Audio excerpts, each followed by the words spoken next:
போட்டேன்க்கா. ஓகேடா, தேங்க்யூ. அனைவருக்கும் வணக்கம். ஈரோடு வாசல் அமைப்பின் புத்தகம் பேசலாம் வாங்க நிகழ்வு ஒவ்வொரு மாதத்தின் இறுதி சனிக்கிழமையன்று நடைபெற்று வருகின்றது. இது 12வது நிகழ்வு. ஒரு வருட நிறைவை எட்டியுள்ளது என்பது பெரும் மகிழ்ச்சியான ஒரு செய்தியா தெரிவித்துக் கொள்கிறோம்.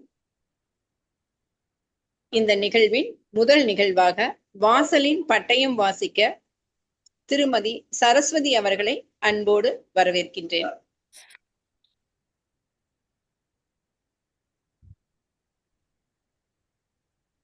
அனைவருக்கும் வணக்கம்.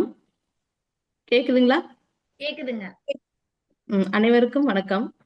ஈரோடு வாசல் உறுப்பினர்களாக நமது படைப்புத்திறன், ஆளுமை திறன் மற்றும் உடல் நலத்தினை மேம்படுத்திடவும், சமூக பங்களிப்புடன் இளைய தலைமுறைக்கு வழிகாட்டிடவும் நம் அமைப்பு தரும் வாய்ப்புகளை தேடல் உள்ளவர்களுடன் இணைந்து முழுமையாகவும் சரியாகவும் பயன்படுத்திக் கொள்வோம். எல்லைகளை தாண்டி பயணிப்போம். நன்றி. மகிழ்ச்சி. நன்றி சரஸ்வதி. அடுத்ததாக வாசலின் வரவேற்புரை நல்கிட திருமதி கௌசல்யா ஞானேஸ்வரன் அவர்களை அன்போடு அழைக்கின்றேன். அனைவருக்கும் இனிய மாலை வணக்கம். ஈரோடு வாசல் சார்பாக நடத்தப்படும் புத்தகம் பேசலாம் வாங்க நிகழ்வில் கலந்து கொள்ளும் அனைவரையும் வருக வருக என வரவேற்கிறேன். வாசல் வழிகாட்டுதல் குழு உறுப்பினர்கள், தலைவர், செயலர் மற்றும் பொருளாளர் அனைத்து வாசல் குழு உறுப்பினர்களையும் அன்புடன் வரவேற்கிறேன். தாரணி தேவி அவர்கள் பேச இருக்கும் புத்தகம் வாழ்காவிலிருந்து கங்கை வரை, தமிழில் முத்து மீனாட்சி எழுதிய புத்தகத்தை பேச இருக்கிறார். அவர்களையும் மலர் செல்வம் அவர்கள் டாக்டர் ஜி ராமானுஜத்தின் மனசுக்குள் ஒரு ஜீவ் என்ற புத்தகத்தை பற்றி பேச இருக்கிறார். அவர்களையும் முனைவர் மைதிலி அவர்கள் இந்த மிராக்கிள் மார்னிங் என்ற புத்தகத்தை பற்றி பேச இருக்கிறார். அவர்களையும் வருக வருக என வரவேற்பதில் பெருமிதம் கொள்கிறேன். நன்றி. மகிழ்ச்சி. நன்றி கௌசல்யா. அடுத்ததாக நம்மிடையே அவர்கள் வாசித்த புத்தகங்களினுடைய அனுபவங்களின் சுவைப்பட கூற வர இருக்கிறார்கள். எஸ் தாரணி தேவி அவர்கள் ராகுல சங்கிருத்தியானின் வாழ்காவிலிருந்து கங்கை வரை என்ற புத்தகத்தை பேச முதலில் வருகிறார். இது தமிழ்ல முத்து மீனாட்சி அவர்கள் மொழிபெயர்த்து இருக்கிறார்கள். வாருங்கள் தாரணி தேவி, கேட்க ஆவலாக இருக்கிறோம். நன்றிங்கா. இந்த புத்தகம் பேசலாம் நிகழ்வு ஒரு வருஷத்தை ஒரு வருஷத்தை அடைஞ்சிருச்சுன்னு சொன்னதை கேட்கறதுக்கு ரொம்ப சந்தோஷமா இருந்துச்சு. இன்னைக்கு காலகட்டத்தில் புக்கு பிடிக்கிறதுங்கிறதே பெரிய விஷயமா இருக்கு. எல்லாம் ஆடியோ கேட்க ஆரம்பிச்சிட்டோம். புக் எடுக்கிறதே இல்லை. ஆனா இப்படி ஒரு நிகழ்வை ஈரோடு வாசல் நமக்கு அமைச்சு கொடுத்து ஒரு வாய்ப்பு நல்கி இருக்காங்கிறது ரொம்ப சந்தோஷமா இருக்கு. இதுல நானும் ஒரு பங்கா இருக்கிறேங்கிறது இன்னும் பெருமைப்படுத்துது நீங்க. அனைவருக்கும் நன்றி. இன்னைக்கு நான் உங்க எல்லாத்துக்கிட்டையும் பகிர்ந்துக்க போற புத்தகம் பாத்தீங்கன்னா வாழ்காவிலிருந்து கங்கை வரை. யசோதாக்கா சொன்ன மாதிரி ராகுல சாங்கிருத்தியாயன் எழுதின புத்தகம் இது. இந்த புத்தகத்தை பத்தி நான் பேசுறதுக்கு முன்னாடி இந்த புத்தகம் எனக்கு எவ்வளவு முக்கியமானது அப்படின்னு சொல்லி நான் பகிர்ந்துக்க ஆசைப்படுறேன். இந்த நிறைய பெரிய எழுத்தாளர்கள், முனைவர்கள் இவங்களை எல்லாம் எப்பாவது சந்திக்க வாய்ப்பு கிடைச்சா ஏதாவது ஒரு 4 புத்தகம் சொல்லுங்களேன், நாங்க படிச்சு பார்க்கணும் அப்படின்னு கேட்ட இடத்துல ஒரு 5ல 3 பேராவது இந்த புத்தகத்தை பரிந்துரை செஞ்சாங்க. அவ்வளவு ஒரு அருமையான புத்தகம் இது. மனித குலத்தின் வாழ்வியல், மனிதகுலம் எங்கிருந்து உருவானது, எவ்வாறாக மனிதகுல வாழ்க்கை ஒரு மாற்றத்தை அடைஞ்சிருக்கு, சமூக மாற்றம் என்ன அப்படிங்கறத எல்லாம் ஒரு அழகா கதை வடிவுல அழகா எழுதியிருப்பாங்க இந்த புத்தகத்துல. இந்த புத்தகம் ஏன் இவ்வளவு சிறப்பா எனக்கு தோணுச்சு அப்படின்னா, நான் ஒருத்தரை சந்திக்கிற வாய்ப்பு கிடைச்சது. அவரு அன்றாட கூலி வேலை செய்பவர் தான். அவரும் அவங்க மனைவியும் அப்பாவை பாக்குறதுக்காக வந்திருந்தாங்க. அப்போ பார்த்தா புக்கு படிப்பாங்க அப்படிங்கிற மாதிரி எல்லாம் இருக்காது. அன்றாட வேலைக்கு போவாங்க. ஒர்க் ஷாப் வச்சிருந்தாங்க. அந்த வேலையை செஞ்சுட்டு அதுல வர்ற காசுல குடும்பத்தை நடத்திட்டு இருந்தாங்க.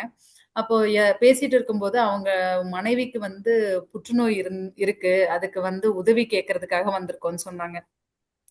அப்போ அவங்களுக்கு உதவி தேவைப்பட்ட உதவி நம்மளால பண உதவி எவ்வளவு முடியுமோ கொடுத்தாலும் அதுவும் தாண்டி என்ன உதவி பண்ண முடியுமோ அதையெல்லாம் பண்ணிட்டு இருக்கிற ஒரு கட்டத்துல யதார்த்தமா புத்தகங்களை பத்தி பேச ஆரம்பிக்கும் போது அவர் சொன்னாரு, எனக்கு புத்தகம் படிக்கிறதுனா ரொம்ப பிடிக்குங்க. ஒவ்வொரு வருஷமும் எங்க புத்தக கண்காட்சி நடந்தாலும் நான் குடும்பத்தோட எதுக்கு செலவு பண்றனோ இல்லையோ அதுக்கு செலவு பண்ணி குடும்பத்தோட போய் எனக்கு பிடித்த புத்தகங்களை எல்லாம் வாங்கிட்டு வந்து வச்சிருக்கேன் வீடு நிறையா அப்படின்னாங்க.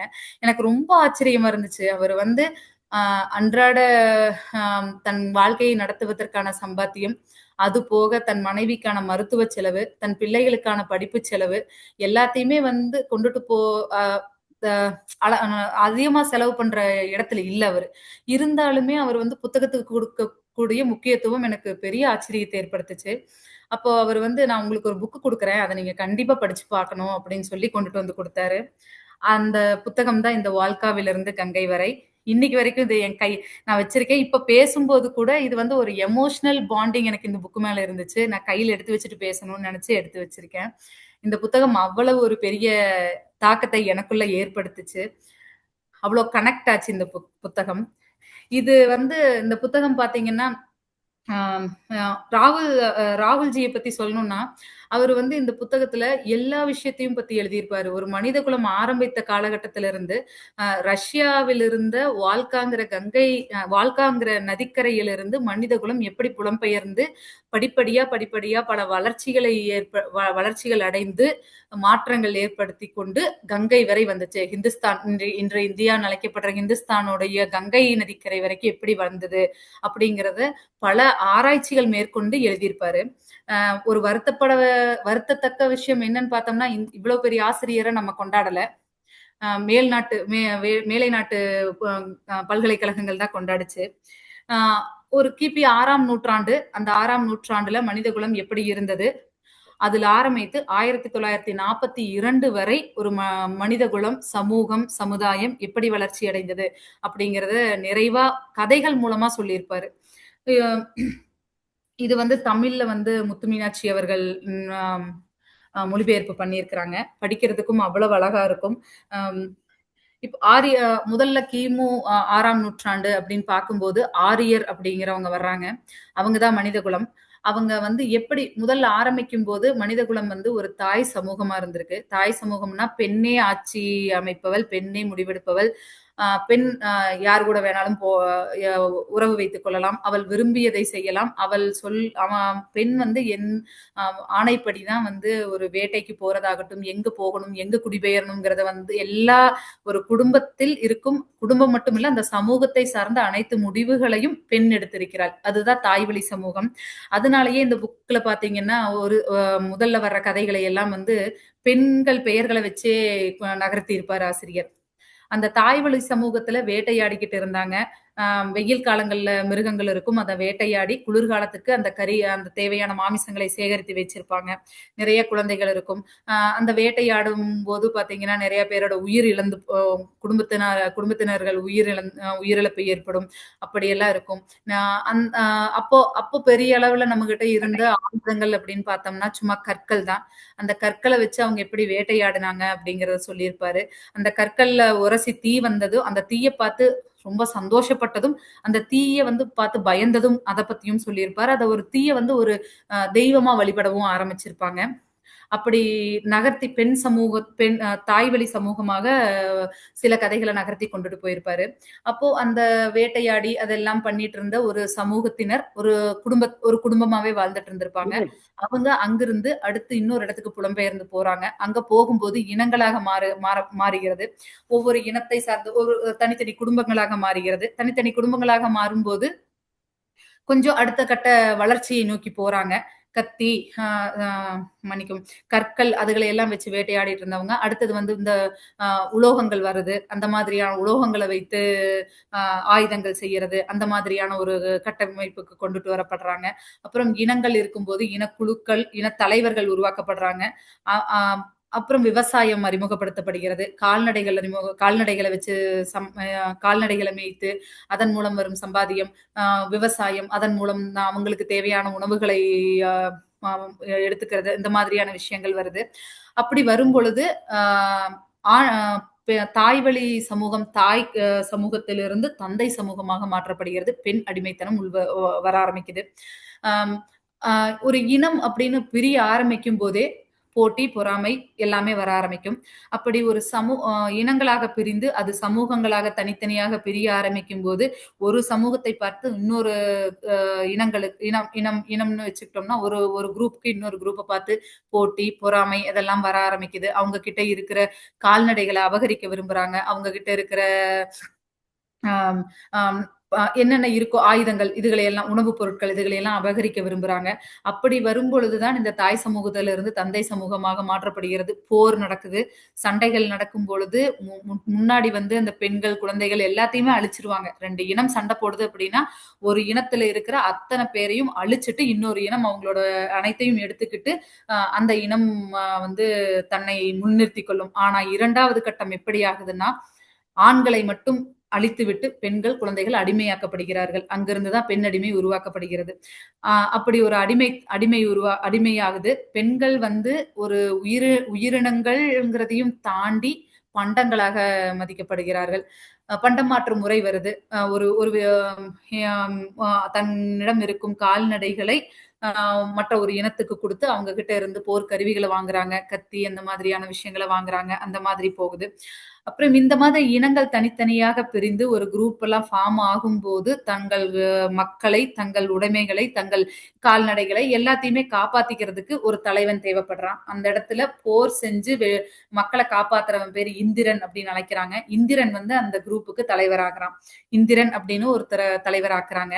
அப்படியாக மற்ற இடங்களுக்கு அப்படியே புலம்பெயர்ந்து மனித சமூகம் கொஞ்சம் கொஞ்சமா வளர்ச்சியை நோக்கி போகுதுன்னு ஒரு கட்டத்துல அவர் சொன்னாலும் பல இடங்கள்ல வந்து அந்த வளர்ச்சி மனித குலத்துக்கு எத்தகைய ஆபத்துகளை ஏற்படுத்த போகிறது அப்படிங்கிறதையும் சாடி இருப்பாரு. இந்த வளர்ச்சி அடுத்த கட்டத்துக்கு வந்து மனித குலம் நகர்ந்து போகுது. குளங்கள் அந்த மாதிரி தனியா வெறும் வந்து சொத்துடைமை இல்லாத ஒரு அழகான வாழ்க்கை, பொது உடைமைகளை மட்டும் கருத்தில் கொண்டு வாழ்ந்த சமூகமாக இருந்த மனிதகுலம் சொத்துடைமைகளை நோக்கி போகுது.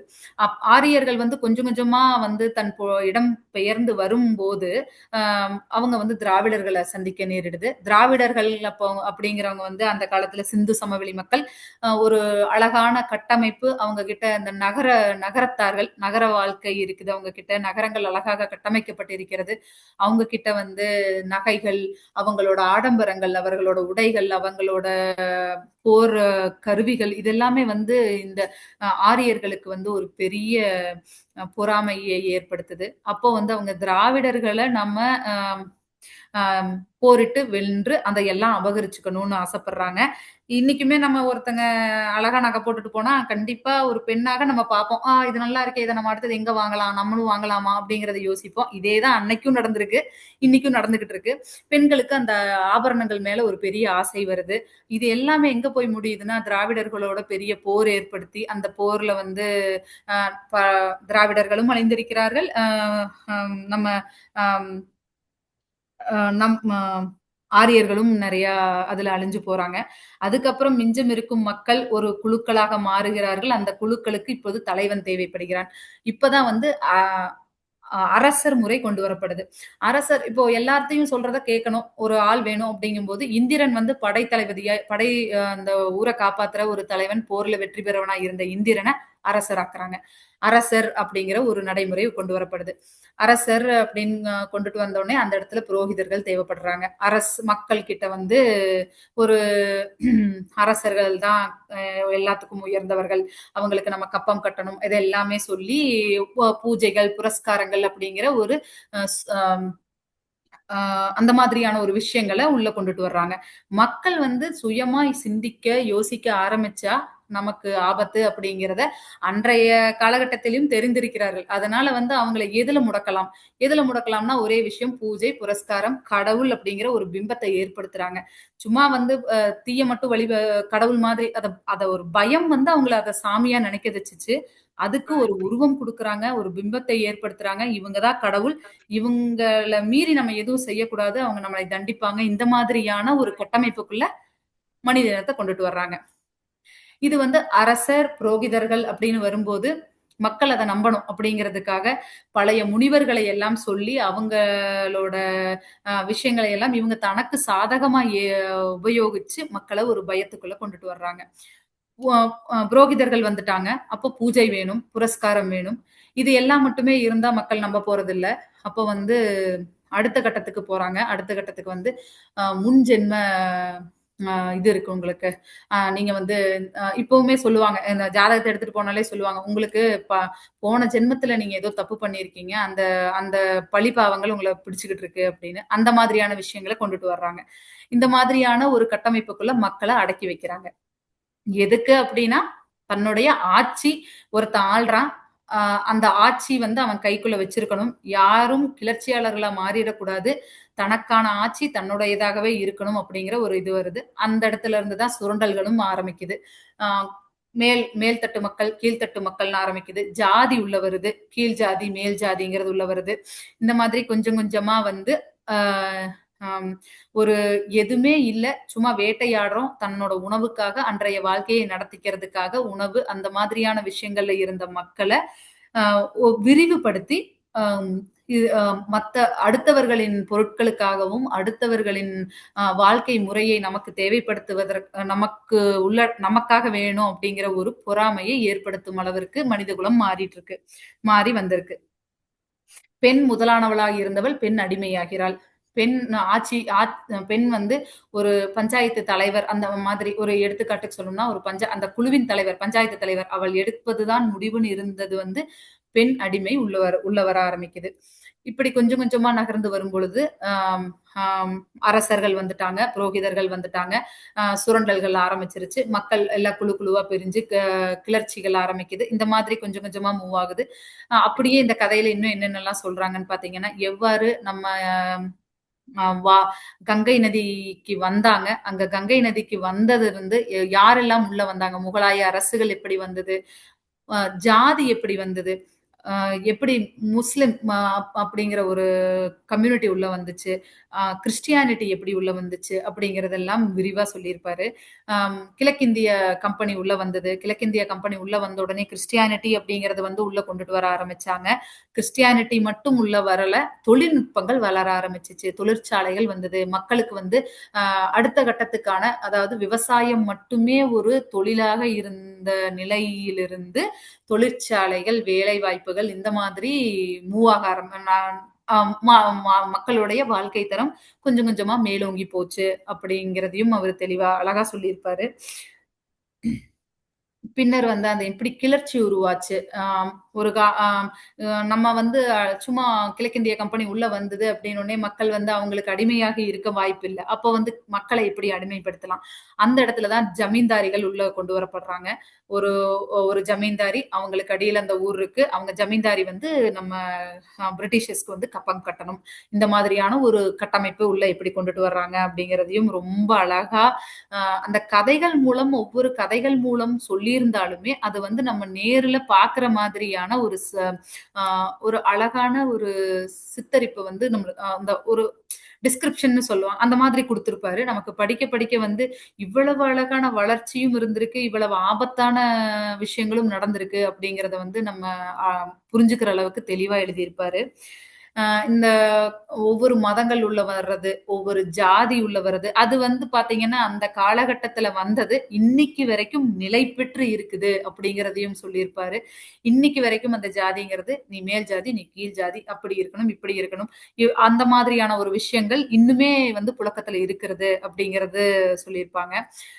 இந்த புத்தகத்தை படிக்கும்போது எனக்கு ஒரு விஷயம் என்ன தோணுச்சுன்னா, எந்த ஒரு விஷயத்த பார்த்து நம்ம பயந்து இதுக்காக நம்ம வந்து ஒரு கோட்பாடோட இருக்கணும், இந்த விஷயத்த நம்ம செய்யணும் அப்படின்னு, இப்போ எடுத்துக்காட்டுக்கு சொல்லணும்னா ஒரு இந்த கடவுள் அப்படிங்கிற ஒரு விஷயத்துக்காக நம்ம எவ்வளவு முக்கியத்துவம் கொடுத்துக்கிட்டு இருக்கிறோம் அப்படிங்கிறது வந்து யாரோ ஒருவரால் எங்கேயோ ஒரு காலகட்டத்தில் மக்களை அடிமைப்படுத்துவதற்காக உருவாக்கப்பட்ட ஒரு விஷயம் அப்படிங்கிறது வந்து எனக்கு தோணுச்சு.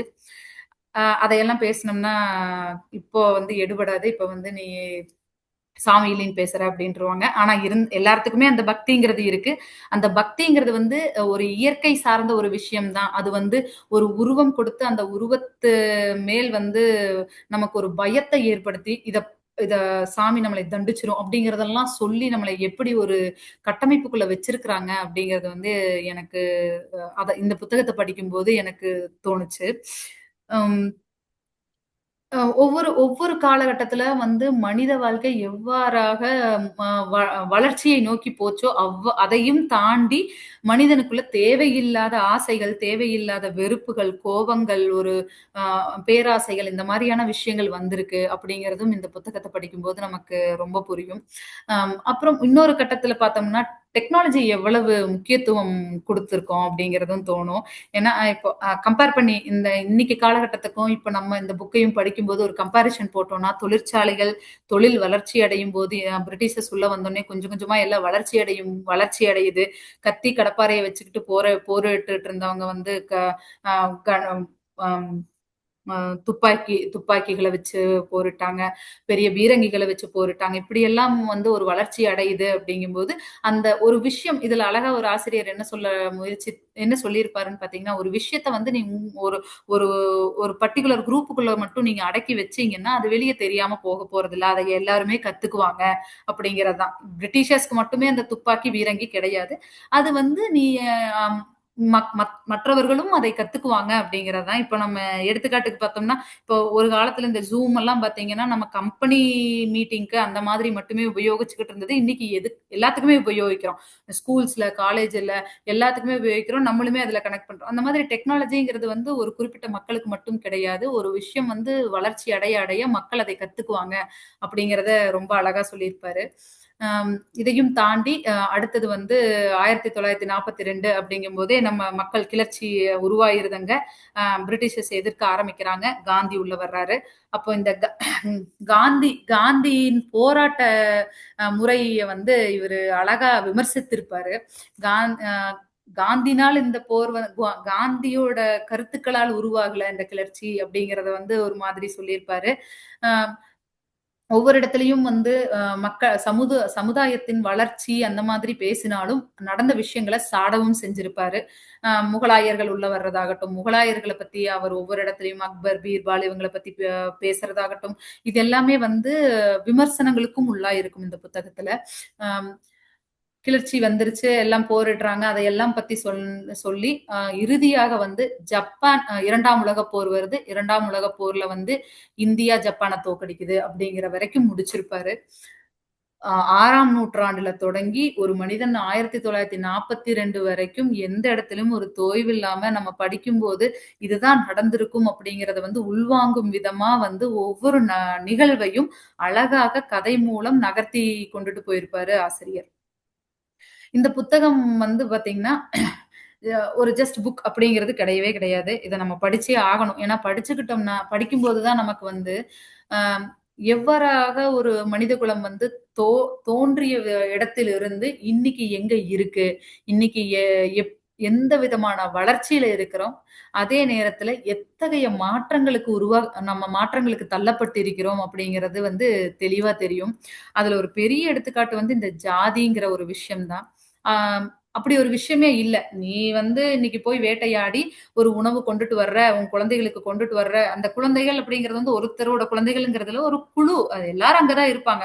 ஒரு இடத்துல இத அழகா சொல்லியிருப்பாரு. ஒரு பெண் வந்து அவங்க குடும்பத்துல இருக்கிற ஆண்கள் எல்லாத்தையும் வேட்டையாட வெளிய கூட்டிட்டு போயிருப்பா. அங்க போய் அவங்க வேட்டையாடும்போது ஒரு ஒரு ஒரு 2, 3 பேர் இறந்தும் போயிடுவாங்க. திரும்பி அவங்க வந்து அந்த வேட்டையாடி இந்த மாமிசங்களை எல்லாம் எடுத்துட்டு வரும்போது ஒரு குகைக்குள்ள குழந்தைகளோடு ஒரு கெ- வயதான முதிய கிழவி உட்கார்ந்திருப்பா. அப்படி அத சொல்லும்போது எப்படி தோணும் அப்படின்னா, அந்த அந்த குழந்தை வந்து இன்னாருக்கு பிறந்தது, இவதான் அம்மா, இவதான் பாட்டி அப்படியெல்லாம் கிடையவே கிடையாது. ஒரு ஒரு ஒரு குழுவாக வெளிய அவங்க வேட்டையாட போறாங்கன்னா, கிழவியாகவே இருந்தாலும் அவ அங்க உட்கார்ந்து அந்த குழந்தைகள் எல்லாம் பாதுகாத்துக்கிட்டு இருக்கா. அப்போ அவங்க கொண்டுட்டு வர்ற உணவை எல்லாரும் பகிர்ந்து உண்றாங்க. அடுத்த குளிர்காலம் வருது. அப்ப இல்ல அப்படின்னா அத சேகரிச்சு வைக்கிறாங்க. இப்படி வந்து உணவுக்காக மட்டுமே உணவுக்காக மட்டும் சண்டையிட்டு கொண்டிருந்த மனிதர்கள் இன்று உணர்வுகளை மறந்து எதற்காகவோ சண்டையிடும் ஒரு சூழலுக்கு மனித குலம் தள்ளப்பட்டிருக்கிறது. அதுதான் உண்மை. வளர்ச்சிகள் எவ்வாறான வளர்ச்சிகள் ஒரு மனித குலத்துக்கு வந்தாலும் அந்த வளர்ச்சிகள்ல ஒரு பிளஸும் இருக்கு, நெகட்டிவ் மைனஸும் இருக்கு. அந்த மைனஸ் இப்போ பெரிய தாக்கத்தை பல இடங்கள்ல பெரிய தாக்கத்தை ஏற்படுத்தி இருக்குது அப்படின்னு தான் சொல்லணும். நமக்கு தேவையானவைகளை நமக்கு போதும் அப்படிங்கிற எண்ணம் இன்றளவுல மனித குலத்துல இல்ல. தனக்கு போதுங்கிற ஒரு நிலைமையில நாம எதையுமே நிறுத்தி வைக்கிறது இல்ல. இன்னும் வேணும், இன்னும் வேணும், இன்னும் இருந்தா நல்லா தானே இருக்கும் அப்படிங்கிற ஒரு ஒரு வகையான உணர்வு நமக்குள்ள இருக்கு. அது நம்மளோட செல்ஃபிஷ்னஸ்ன்னு சொல்ல முடியாது.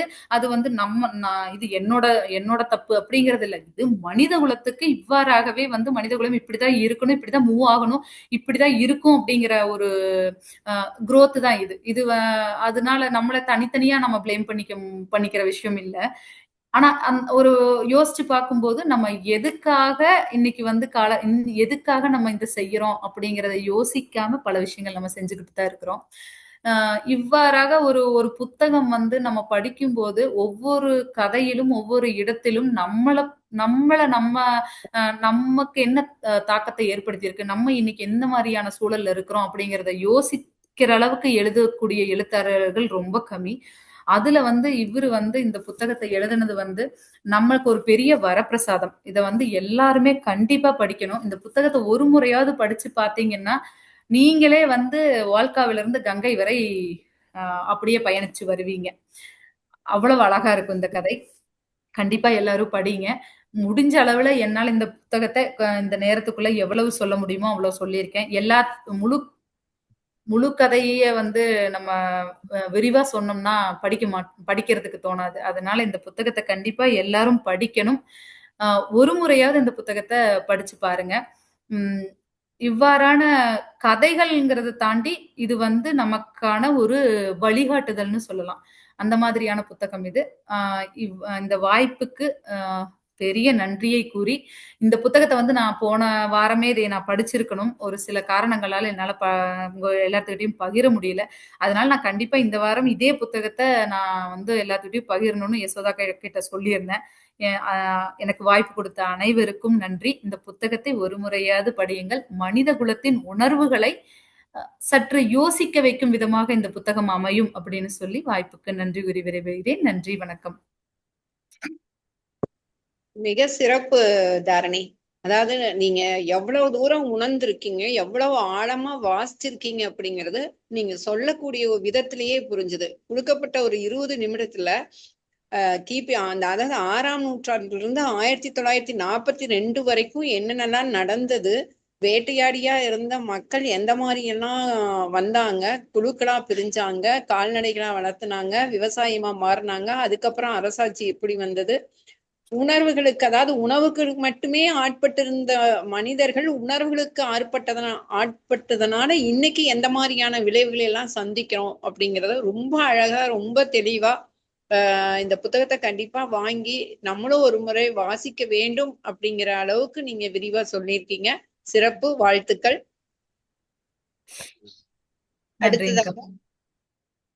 அடுத்ததாக முனைவர் என் மைதிலி அவர்கள் ஹால் ஹெரால்டு எழுதிய த மிராக்கல் மார்னிங் அப்படிங்கிற புத்தகத்தை பத்தி நம்ம கிட்ட பேச வர போறாங்க. மிராக்கல் மார்னிங் என்ன சொல்லுது அப்படிங்கிறத தெரிஞ்சுக்கிறதுக்கு நம்ம அனைவரும் ஆவலா காத்திருக்கோம். வாருங்கள் மைதிலி. அனைவருக்கும் வணக்கம். வாசல் வாசிக்கிறது தொடர்ந்து பயணப்பட்டு ஒரு 12 இது 12th எபிசோட்.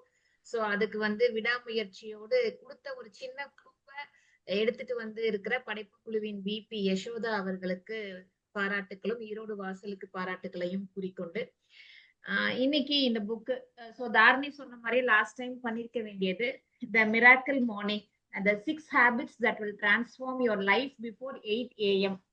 ஸோ எனக்கு ரொம்ப தேவையான ஒரு நேரத்துல இந்த புக்கு என் கையில வந்தது அப்படின்னு சொல்லணும். இந்த புக்ல இந்த ஆத்தருடைய ஹால் ஹெரால்டு இவருடைய கடந்து வந்த பாதைய படிக்கும் போது என்னை அறியாமலே நான் நம்மளுடைய ஈரோடு வாசலுடைய உறுப்பினரா இருந்த கோடீஸ்வரன் கந்தசாமி அவருடைய வாழ்க்கை பயணத்தோட ஏதோ ஒப்பிட்டு பாக்குற அளவுக்கு ஒரு டிஸ்டர்ப்டான ஃபீல்ல தான் இருந்துச்சு. ஏன்னா இவரும் நம்மளுடைய கோடீஷு ஏறக்குறைய ஒரே மாதிரியான ஒரு பிளாட்ஃபார்ம்ல தன்னை இழந்த ஒரு நிலையில தன்னுடைய முயற்சியினால தான் தனக்கு உறுதுணைங்கிற ஒரு பெரிய செல்ஃப் மோட்டிவேஷன்னால தன்னையே செதுக்கி உருவாக்கி வந்த மனிதர்களா தான் பார்த்திருக்கேன். இந்த நேரத்துல கோடீஷ்க்கு நம்மளுடைய பிரேயர்ஸ சொல்லிக்கிறோம். சோ இந்த ஆத்தர் வந்து 1999 ரொம்ப ஹாப்பியா அவருடைய ஃபோர்ட் முஸ்டாங் கார்ல வந்து போயிட்டு இருக்கும் போது அவருடைய காரனுடைய கோளாறு காரணமா ஒரு ஆக்சிடென்ட்ல மீட் பண்ணி கிளினிக்கலி ஐ வாஸ் டெட் அப்படிங்கிறாரு. என்னுடைய ஹார்ட் வந்து துடிக்கிறது நிறுத்திடுச்சு, என் பிரெயின் ப்ளீட் ஆயிட்டு இருக்கு, 6 days கோமால இருந்திருக்கேன் அப்படின்லாம் சொல்லிட்டு அவருடைய ஒவ்வொரு வருஷத்தையும் எப்படி கடந்து வந்தாருன்னு நமக்கு சொல்றாரு. ஸோ 2000 என்ன ஆச்சு, 2001 என்னோட இன்ஸ்பிரேஷன்ல இந்த அட்வர்சிட்டில இருந்து நான் தான் வெளியில வரணுங்கிறத புரிஞ்சுக்கிறேன். 2004-5 வந்து என்னைய நான் திரும்ப எப்படி நான் என்னைய திரும்ப கொண்டு வர முடியும் அப்படிங்கறத யோசிக்கிறேன். ஏன்னா நான் பிழைச்சு வருவேனே நம்பாத காலத்துல என்னால நடமாடவே முடியாதுன்னு மருத்துவர்கள் கைவிட்ட அந்த சமயத்துல நான் என்ன உருவாக்குனது இப்படிதான் அப்படின்னு சொல்றாரு. அவருடைய அந்த உந்துதலான வாழ்க்கை பயணத்தை கேட்கும் போது இது வந்து வெறும் புத்தகமான எழுத்துக்களாலான புத்தகம் இல்ல, தன்னுடைய சுய எப்படி தன்னுடைய சுயம் மூலமாக தன்னை உருவாக்கி வந்திருக்காரு அப்படிங்கறதான் சொல்ல போறாருங்கும் போது இது ஒரு proven life style, proven technique to make our life அப்படிங்கிறது வந்து ரொம்ப தெளிவா புரிய ஆரம்பிச்சுது. சோ இதுல முக்கியமா ரொம்ப கிறிஸ்பா சொல்லணும்னா இதுல வந்து அவர் சேவர்ஸ் அப்படின்ற எழுத்துக்களை வந்து முன்னிறுத்து நம்மளுக்கு தேவையான விஷயங்களை சொல்றாரு. 6 விஷயங்களை வாழ்க்கையில நாம கடைபிடிக்க வேண்டிய ஹேபிட்ஸா சொல்றாரு. சோ SAVERS இதுதான் அந்த 5 எழுத்துக்கள். சோ எஸ் வந்து சைலன்ஸ், ஏ வந்து அஃபர்மேஷன்ஸ், வி வந்து விஷுவலைசேஷன், இ வந்து exercise, R reading and S scribing அப்படின்னு சொல்றாரு. சோ இது 6ஐயும் நம்ம எப்படி நம்மளோட வாழ்க்கையில இம்பைப் பண்ணி கொண்டு போக முடியும், இதுதான் அவரோட இந்த புக்கு ஃபுல்லா அவர் சொல்ற விஷயம். இதுல ஆக்சுவலி நம்மளுடைய லைஃப பத்தி அவர் சொல்லும் போது உங்களோட லைஃப் வந்து PIES பைஸ் அப்படிங்கிறதுனாலதான் உருவாக்கப்பட்டது அப்படின்னு சொல்றாரு. இந்த பி வந்து பிசிக்கல், அது பாடி ஹெல்த், இதை எடுத்துக்கிறாரு. அடுத்தது இன்டெலெக்சுவல், இது வந்து மைண்ட் அண்ட் இன்டெலிஜென்ஸ், இத பத்தி பேசுறாரு, அறிவு நிலையை பத்தி பேசுறாரு. அடுத்தது எமோஷனல், நம்மளுடைய ஃபீலிங், நம்ம ஆட்டிடியூடு. 4வது இதா என்ன சொல்றாருன்னா ஸ்பிரிச்சுவல், நம்மளுடைய ஸ்பிரிட், நம்மளுடைய சோல் அல்லது நமக்கு தெரியாத ஏதாவது ஒரு அதீத சக்தி, ஹை பவர் அப்படின்னு சொல்லி நம்மளோட ஹியூமன் லைஃபே இந்த 4 பார்ட்னால உருவாக்கப்பட்டதான்னு சொல்றாரு. எனக்கு படிக்கும் போது ஆமா தானே அவ்வளவுதானே அப்படின்னு கூட தோணுச்சு இந்த விஷயத்த கேட்கும் போது. சோ அதுல என்ன சொல்றாருன்னா நம்மளுடைய அவுட்டர் வேர்ல்டு அப்படிங்கிறது நம்மளுடைய இன்னர் வேர்ல்ட பொறுத்ததுதான். இந்த இன்னர் வேர்ல்டும் அவுட்டர் வேர்ல்டும் பேரலா கனெக்ட் ஆயிருக்கு அப்படின்னு சொல்றாரு. சோ நாம தமிழ்ல ரொம்ப ஈஸியா சொல்லணும்னா எண்ணம் போல் வாழ்க்கைன்னு சொல்றோம் இல்லையா, அததான் அவர் வந்து இன்னர் வேர்ல்ட் அவுட்டர் வேர்ல்ட் அப்படின்னு எடுத்து சொல்றாருன்னு நான் நினைக்கிறேன். சோ அதுல ஃபர்ஸ்ட் அவர் சொல்றது வந்து சைலன்ஸ் அப்படின்னு சொல்றாரு. இந்த சைலன்ஸ்ன்னு அவரு எதை குறிப்பிடுறாருன்னா மெடிடேஷன் அப்படிங்கறத குறிப்பிடுறாரு. அந்த மெடிடேஷன் வந்து அவர் எப்படி இருக்கணும் அப்படின்னு சொல்றாருன்னா ஒரு சிலது கைடட் மெடிடேஷனா இருக்கலாம், ஒரு சிலது இண்டிவிஜுவல் மெடிடேஷனா இருக்கலாம். எப்படிப்பட்ட மெடிடேஷனா இருந்தாலும் ஒரு நிமிடம் வந்து நீங்க உங்களை உள்நோக்கி பார்க்கக்கூடிய ஒரு கண்களை மூடி அமைதியாக இருக்கக்கூடிய அந்த நிலைதான் சைலன்ஸ் அப்படின்னு சொல்றாரு. இந்த நான் சொன்னேன் இல்லைங்களா அந்த சேவர்ஸ் அப்படின்னு இந்த 6 பகுதிகளை பத்தி அவர் சொல்றாரு அப்படின்னு. அந்த 6 பகுதிகளையுமே அவர் வந்து எப்படி நாம இந்த 6 பகுதிகளையும் வாழ்க்கையில உள்ள பிராக்டிக்கலா எப்படி பண்ணலாம் அப்படிங்கும் போது அவர் சொல்றது ஃபர்ஸ்ட் எடுத்தோன்னா இந்த சைலன்ஸ் அப்படிங்கிறத ஒரு நிமிடம் அவர் அந்த 6 நிமிடங்கள்ல நம்மளுடைய வாழ்க்கைக்கான பேஸ உருவாக்கலாம். அத நாம நம்மளுடைய காலை 8 மணிக்கு முன்னாடி நம்மளுடைய வாழ்நாளை அந்த நாளை அது உருவாக்கும் அப்படின்னு சொல்லும் போது அதை சொல்றாரு. ஒரு நிமிடம் நீங்க அந்த சைலன்ஸ் மெடிடேஷனை கடைபிடிங்க. அடுத்தது ஒரு நிமிடம் அஃபர்மேஷன்ங்கிறது நமக்கு தெரிஞ்சதுதான். நம்மளுக்கு என்ன வேணும், என்ன இருக்கணும் அப்படின்னு நினைக்கிறோமோ அது ஏற்கனவே நம்ம கிட்ட இருக்கிற மாதிரி பாவிச்சு நாம அதுக்கு நன்றி சொல்றதோ அல்லது அது நடக்குது அப்படின்ற மாதிரி நினைக்கிறதோ தான் அந்த அஃபர்மேஷன் அப்படிங்கிறோம். அந்த அஃபர்மேஷன்ங்கிறத இவர் செல்ஃப் டாக்னு சொல்றாரு. நாம எல்லாருமே அடிக்கடி செய்யக்கூடிய விஷயம் தான். அந்த செல்ஃப் டாக்ங்கிறது உங்களுடைய சக்சஸ்ல ஒரு டிராமாட்டிக்கான இன்ஃப்ளூயன்ஸ கொண்டு வரும் அப்படின்னு சொல்றாரு. திங்க் அண்ட் க்ரோ ரிச் அப்படின்னு நெப்போலியன் ஹில் ஒரு புத்தகம் எழுதியிருப்பாரு. அதை கூட அவர் குறிப்பிட்டு பேசுறாரு. நம்மளுடைய பிலீஃப் சிஸ்டமை ரொம்ப லிமிட் பண்ணி நம்ம பழகிட்டோம்.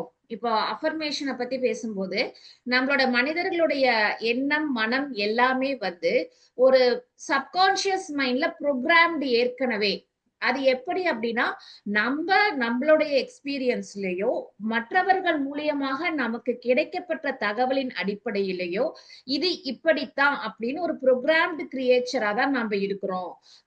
அந்த ப்ரோக்ராம் வந்து நம்மளுடைய பயம், கில்ட் இந்த மாதிரியான விஷயங்களால லிமிட் பண்ணப்பட்டிருக்கு. இப்ப நான் ஒரு தப்பு பண்ணேன்னா எனக்கு அந்த குற்ற உணர்வு திரும்ப திரும்ப வந்து என்னை ஒரு குற்ற உணர்ச்சிக்குள்ள தள்ளும் இல்லைங்களா? சோ அதெல்லாம் நம்மளுடைய ப்ரோக்ராம் விஷயங்களை வந்து லிமிட் பண்ணுது. அப்ப நம்ம தான் ரீப்ரோக்ராம் பண்ணணும். இந்த வார்த்தைகள் எல்லாமே ரொம்ப சக்தி வாய்ந்த வார்த்தைகளா பாக்குறேன். ப்ரோக்ராமிங், ரீப்ரோக்ராமிங் இது எல்லாத்தையும் எது செய்யும்னா அஃபர்மேஷன் செய்யும் அப்படின்னு சொல்றாரு. அந்த அஃபர்மேஷனை எப்படி நாம எடுத்துட்டு போகணும்னு சொல்லும் போது அவர் சொல்றாரு, வாட் யூ ரியலி வாண்ட், உங்களுக்கு உண்மையா என்ன வேணும், ஏன் அது வேணும், நீங்க எவ்வளவு தூரம் கமிட்டடா இருப்பீங்க அந்த விஷயம் கிடைக்கிறதுக்கு, அதை எப்படி கிரியேட் பண்ணா உங்களுக்கு அந்த ஒரு நீங்க நினைக்கிற விஷயமோ நினைக்கிற அந்த நிகழ்வோ நடக்கக்கூடிய சாத்தியக்கூறுகள் அதிகம். இதை எல்லாத்தையும் யோசிச்சு உங்க அஃபர்மேஷனை கிரியேட் பண்ணுங்க அப்படின்னு சொல்றாங்க. இதையும் ரொம்ப எளிமையா சொல்லணும் அப்படின்னா அவரு சொல்ற மாதிரி எடுத்துக்கிட்டோம்னா அவர் எப்படி அந்த அஃபர்மேஷனை கிரியேட் பண்ண சொல்றாரு அப்படின்னா ரொம்ப குவான்டிடேட்டிவாவும் குவாலிட்டேட்டிவாவும். இப்ப நான் வந்து 2027 இந்த மாதிரி இருக்க போறேன் அப்படின்னா அதுக்கு உண்டான முயற்சியும் என்ன அப்படிங்கறது என்னுடைய அஃபர்மேஷன் ஸ்டேட்டஸ்ல வரணும் அப்படிங்கிறாரு. சோ அந்த அஃபர்மேஷன் ஸ்டேட்டஸ எந்திரிச்சோன்னா ஒரு நிமிஷம் அதை திரும்ப திரும்ப சொல்லுங்க அப்படின்னு சொல்றாரு. அத நாம முன்னாடி சொன்ன சைலன்ஸ் கூடயும் இணைச்சு சொல்றாரு. என்ன அப்படின்னா நீங்க மெடிடேஷன் பண்ணும்போது பிரீத் இன் பிரீத் அவுட் பண்ணும்போது ஐ பிரீத் இன் பீஸ், நான் வந்து அமைதியை உள்வாங்குறேன், நான் வந்து சக்சஸ உள்வாங்குறேன் அப்படிங்கிற மாதிரி உங்களுக்கு என்ன வேணுமோ அதை நினைச்சு இது எனக்குள்ள இருக்குது, எனக்குள்ள கிடைக்குது அப்படின்னு மெடிடேஷனோட கலந்து இந்த அஃபர்மேஷனை கொண்டு போங்க அப்படின்னு சொல்றாரு. அடுத்ததான் விஷுவலைசேஷன். இது பேசும்போது அவர் அழகா சொல்றாரு, விஷுவலைசேஷன்ங்கிறது தான் உங்களுடைய அந்த ஒரு வாழ்க்கைக்கான எண்ணங்கள், உங்களுடைய வாழ்க்கைக்கான குறிக்கோள்களை உங்ககிட்ட ரொம்ப நெருக்கமா கொண்டு வர விஷயம் இந்த விஷுவலைசேஷன் அப்படிங்கிறாங்க. இப்ப குழந்தைங்களுக்கெல்லாம் நம்ம காலேஜ்ல ஸ்டூடெண்ட்ஸ்ட பேசும்போது சொல்லுவோம், நீ வந்து என்னவாக விரும்புற அப்படிங்கிறத விஷுவலைஸ் பண்ணு. சாஃப்ட் ஸ்கில் ட்ரைனிங்ல எல்லாம் என்ன சொல்லுவோம்னா கண்ணை மூடி உட்கார வச்சுட்டு நீங்க இப்போ ஒரு பெரிய கம்பெனியோட சிஇஓவா இருக்கிறீங்கன்னா அப்படியே விஷுவலைஸ் பண்ணுங்க. ஒரு பெரிய கம்பெனி எல்லாம் அந்த போர்டு ரூம்ல நீங்க ஒரு பிரசன்டேஷன் கொடுக்குறீங்க, நீங்க நல்லா அந்த ஒரு ப்ரொஃபஷனலான ஒரு அட்டையர் ட்ரெஸ் போட்டிருக்கீங்க, நீங்க வந்து பேசுறீங்க, அந்த போர்ட் ரூம் வந்து ஃபுல்லா இப்படிப்பட்ட ஃபர்னிச்சரால இருக்குது, இந்த மாதிரிலாம் யோசிங்க, அதை வந்து விஷுவலைஸ் பண்ணுங்க அப்படின்னு சொல்லுவோம்.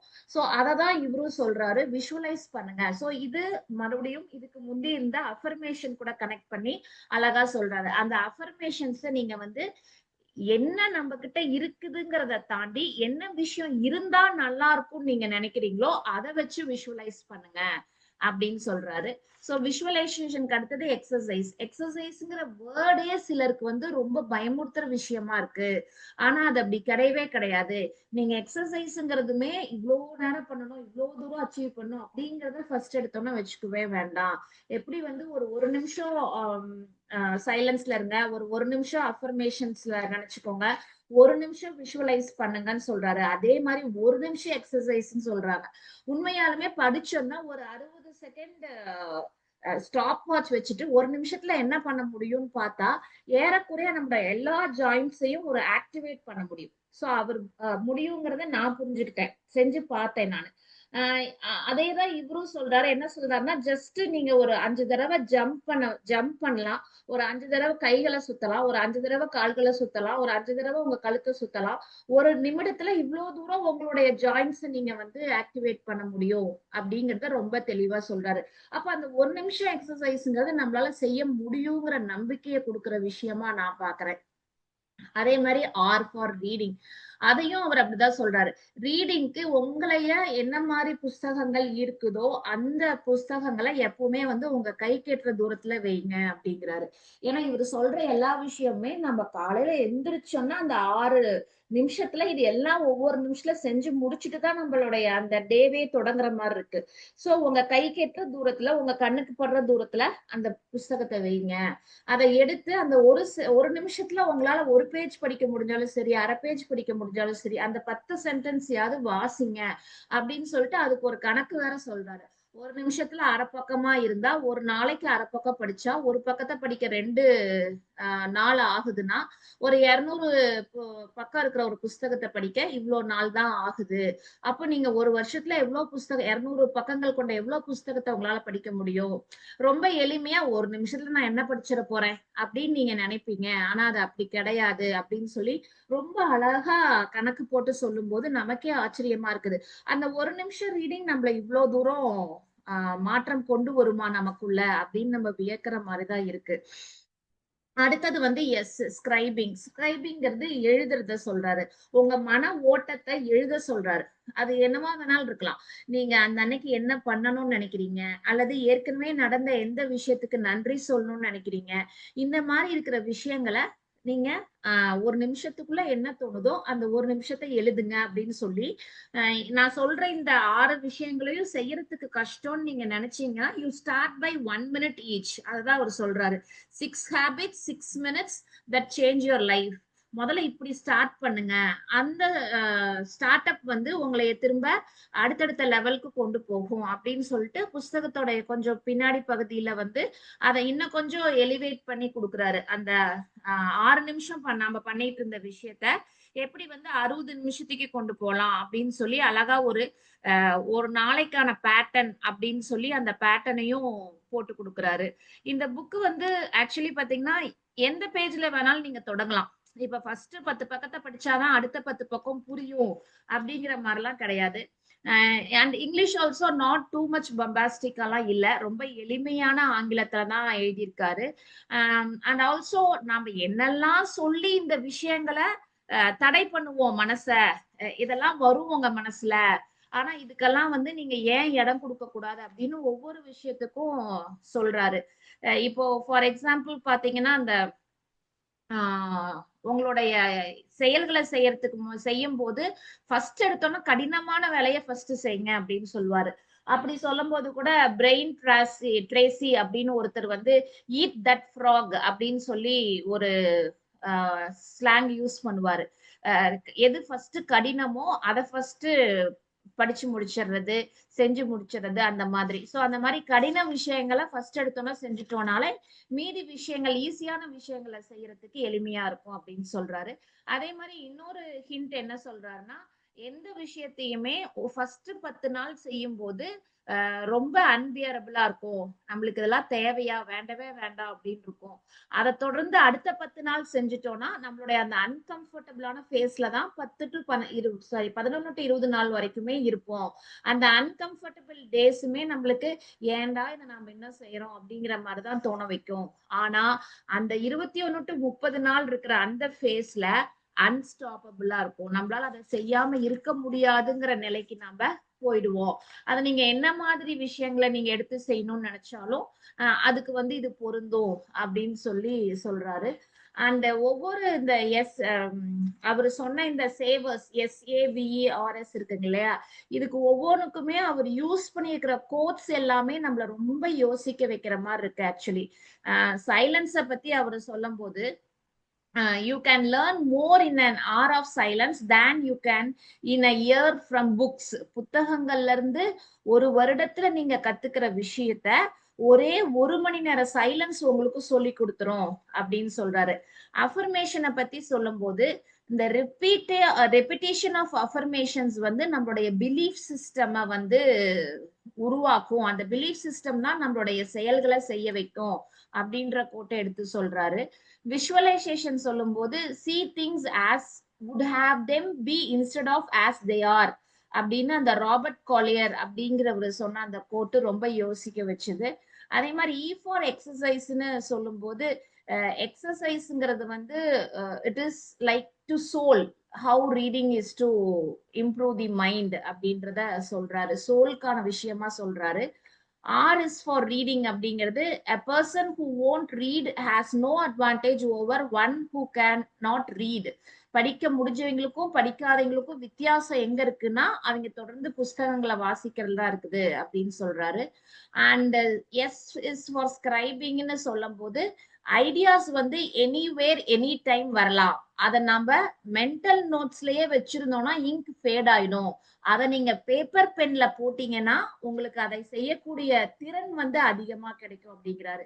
இந்த புத்தகம் முழுக்கவே இந்த மாதிரி நிறைய விஷயங்களை சொல்றாரு.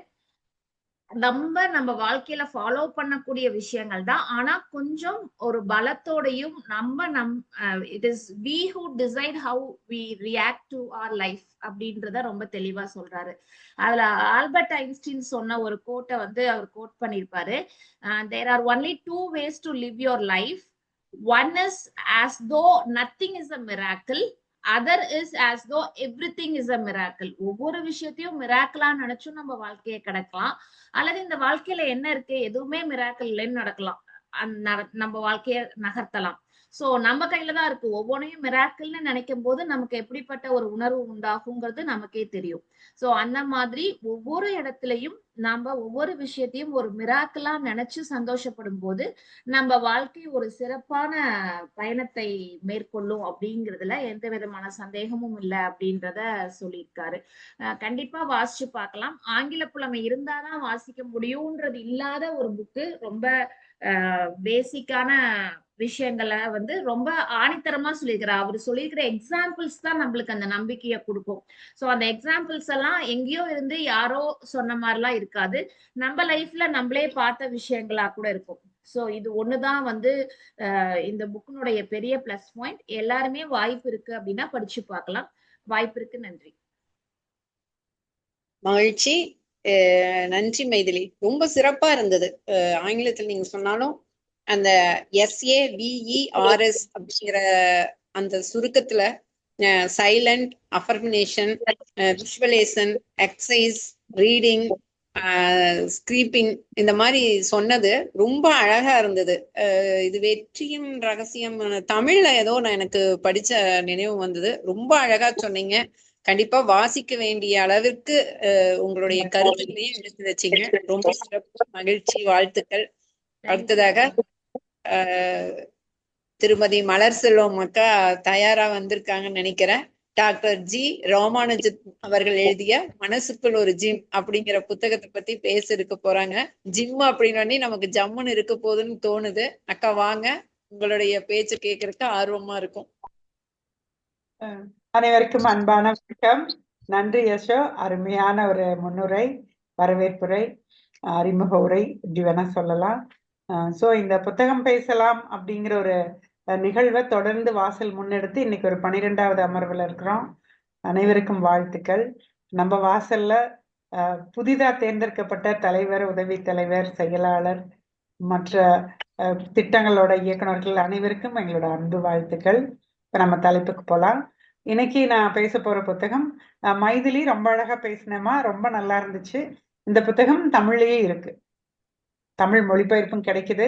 ஆனா மைதிலி சொன்ன மாதிரி நேரடி ஆங்கில நூலை வாசிக்கிறது இன்னும் எளிமையா இருக்கு. ஏன்னா பல நேரங்கள்ல மொழிபெயர்ப்பு என்பது மொழிபெயர்ப்பு தான், அப்படியே வார்த்தைக்கு வார்த்தை பண்ணியிருப்பாங்க. கொஞ்சம் கடினமான தமிழ்ல இருக்கும்.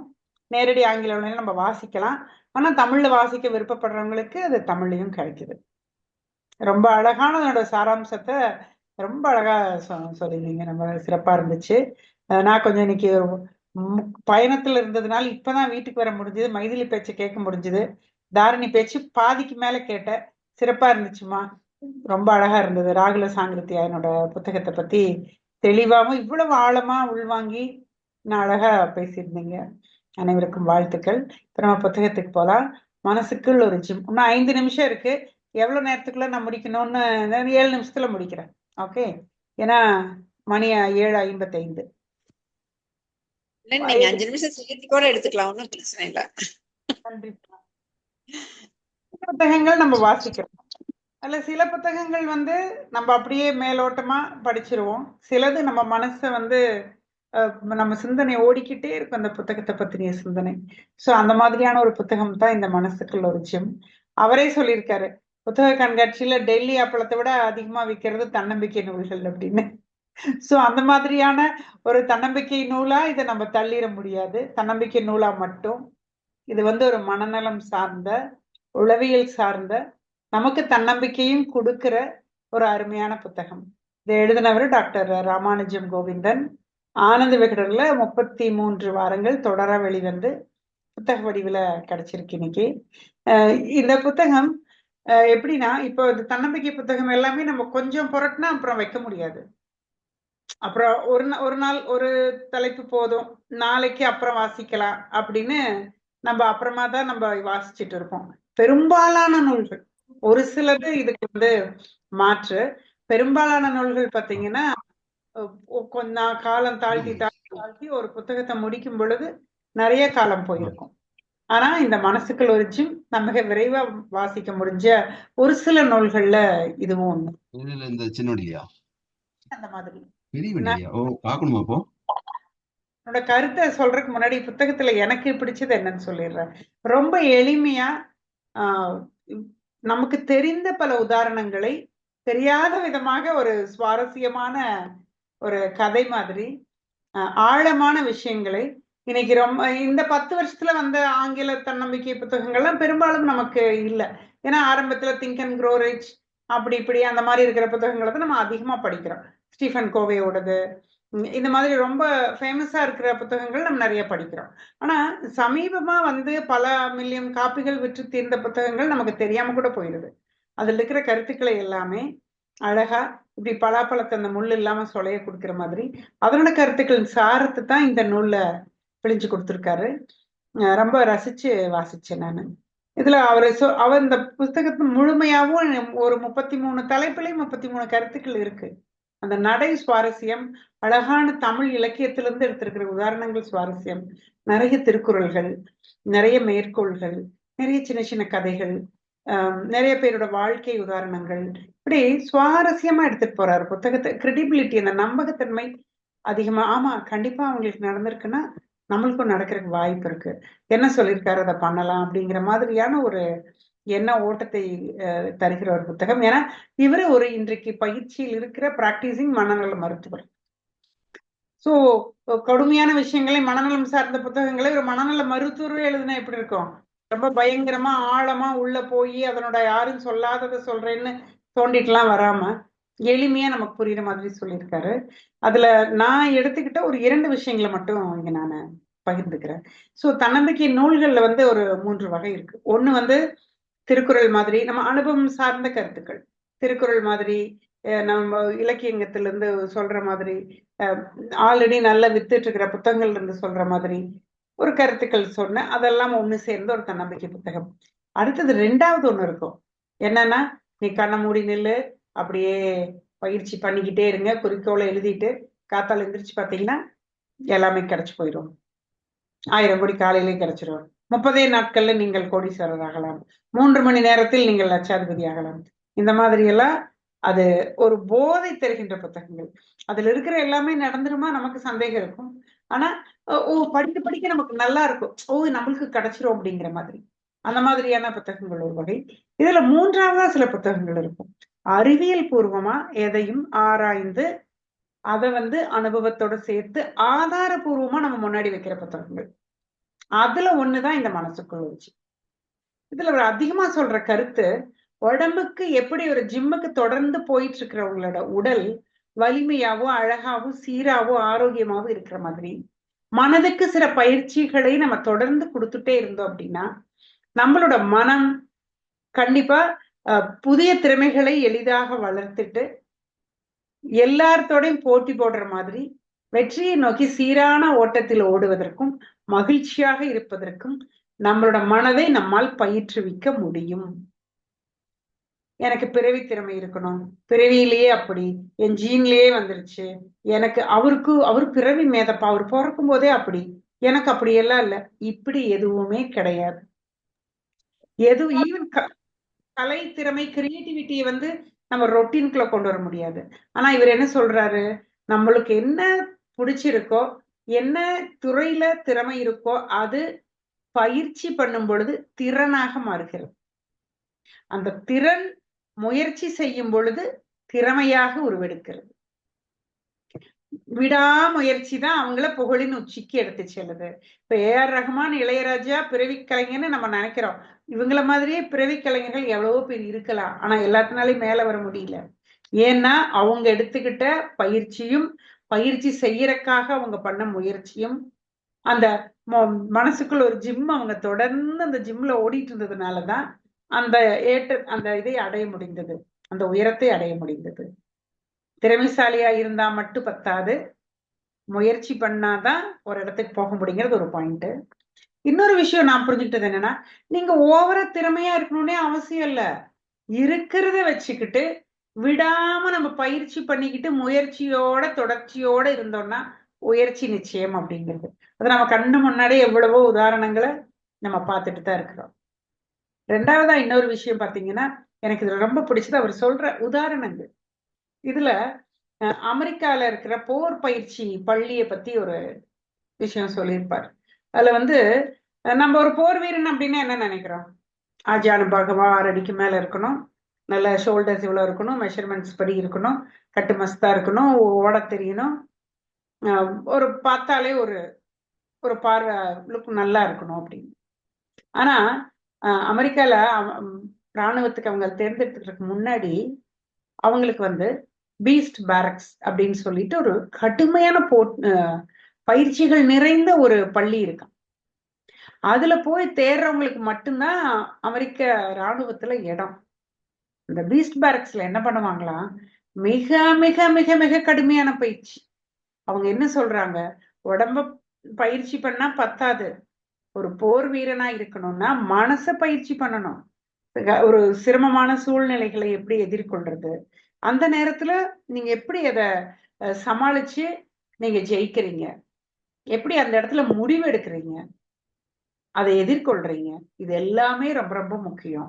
ஒரு எவ்வளவோ கிலோமீட்டருக்கு ஒரு சொட்டு தண்ணியோடு இல்லாம ஓடுறது, எவ்வளவோ மலையேற்றத்தை வந்து இவ்வளோண்டு கைத்த கொடுத்துருவாங்களா, அதுல வந்து ஏறி போகணும். அந்த மாதிரி இந்த பீஸ்ட் பேரக்ஸ்ல இதுல வந்து உள்ள போறவங்கல்ல 80% பேர் ஒரு கட்டத்துல வெளியில வந்துருவாங்களாம், உடல் தகுதி இருந்தும். அதுக்கு மேல இருக்கிற கொஞ்சம் பேரு தான் அந்த கடைசி வரைக்கும் இந்த பயிற்சியில போய் மிலிட்ரிக்குள்ள போக முடியுமா.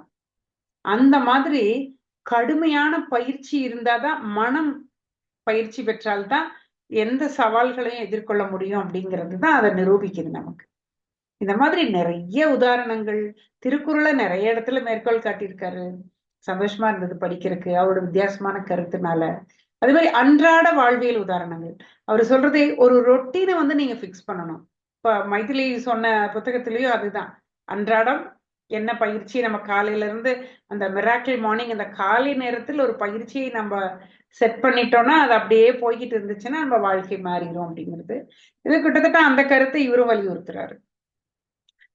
ஒரு நாளைக்கு நம்ம என்ன பண்ண போறோம் அப்படிங்கிற ரொட்டீனை வந்து நம்ம செட் பண்ணிட்டா அது நம்மள அறியாம வாழ்க்கையோட அடுத்த கட்டத்துக்கு நகர்த்திட்டு போயிடும்.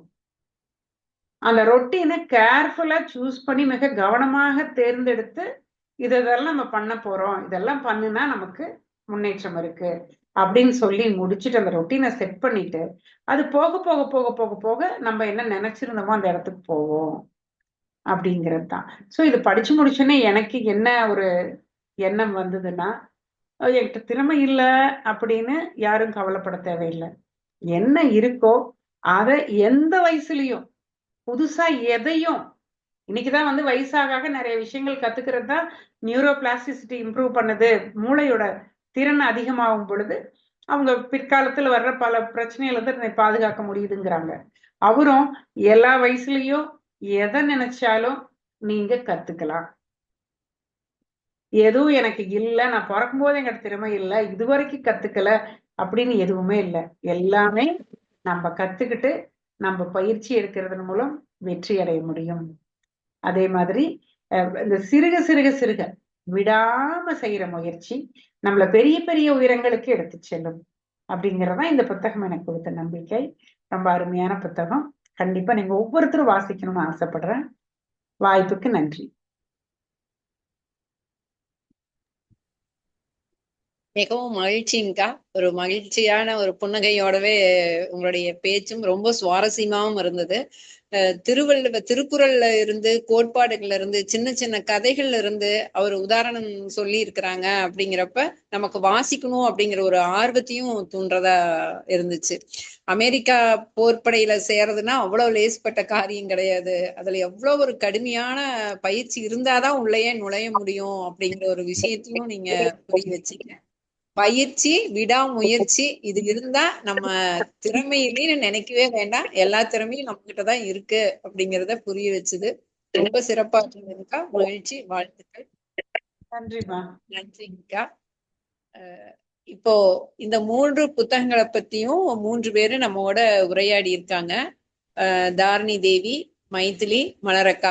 இவங்க 3 பேர்கிட்ட இருந்து நீங்க ஏதாவது கருத்துக்கள் கேட்கறதா இருந்தா உங்களுடைய கருத்துக்களை சொல்லலாம், உங்களுடைய பின்னோட்டங்களையும் சொல்லலாம்.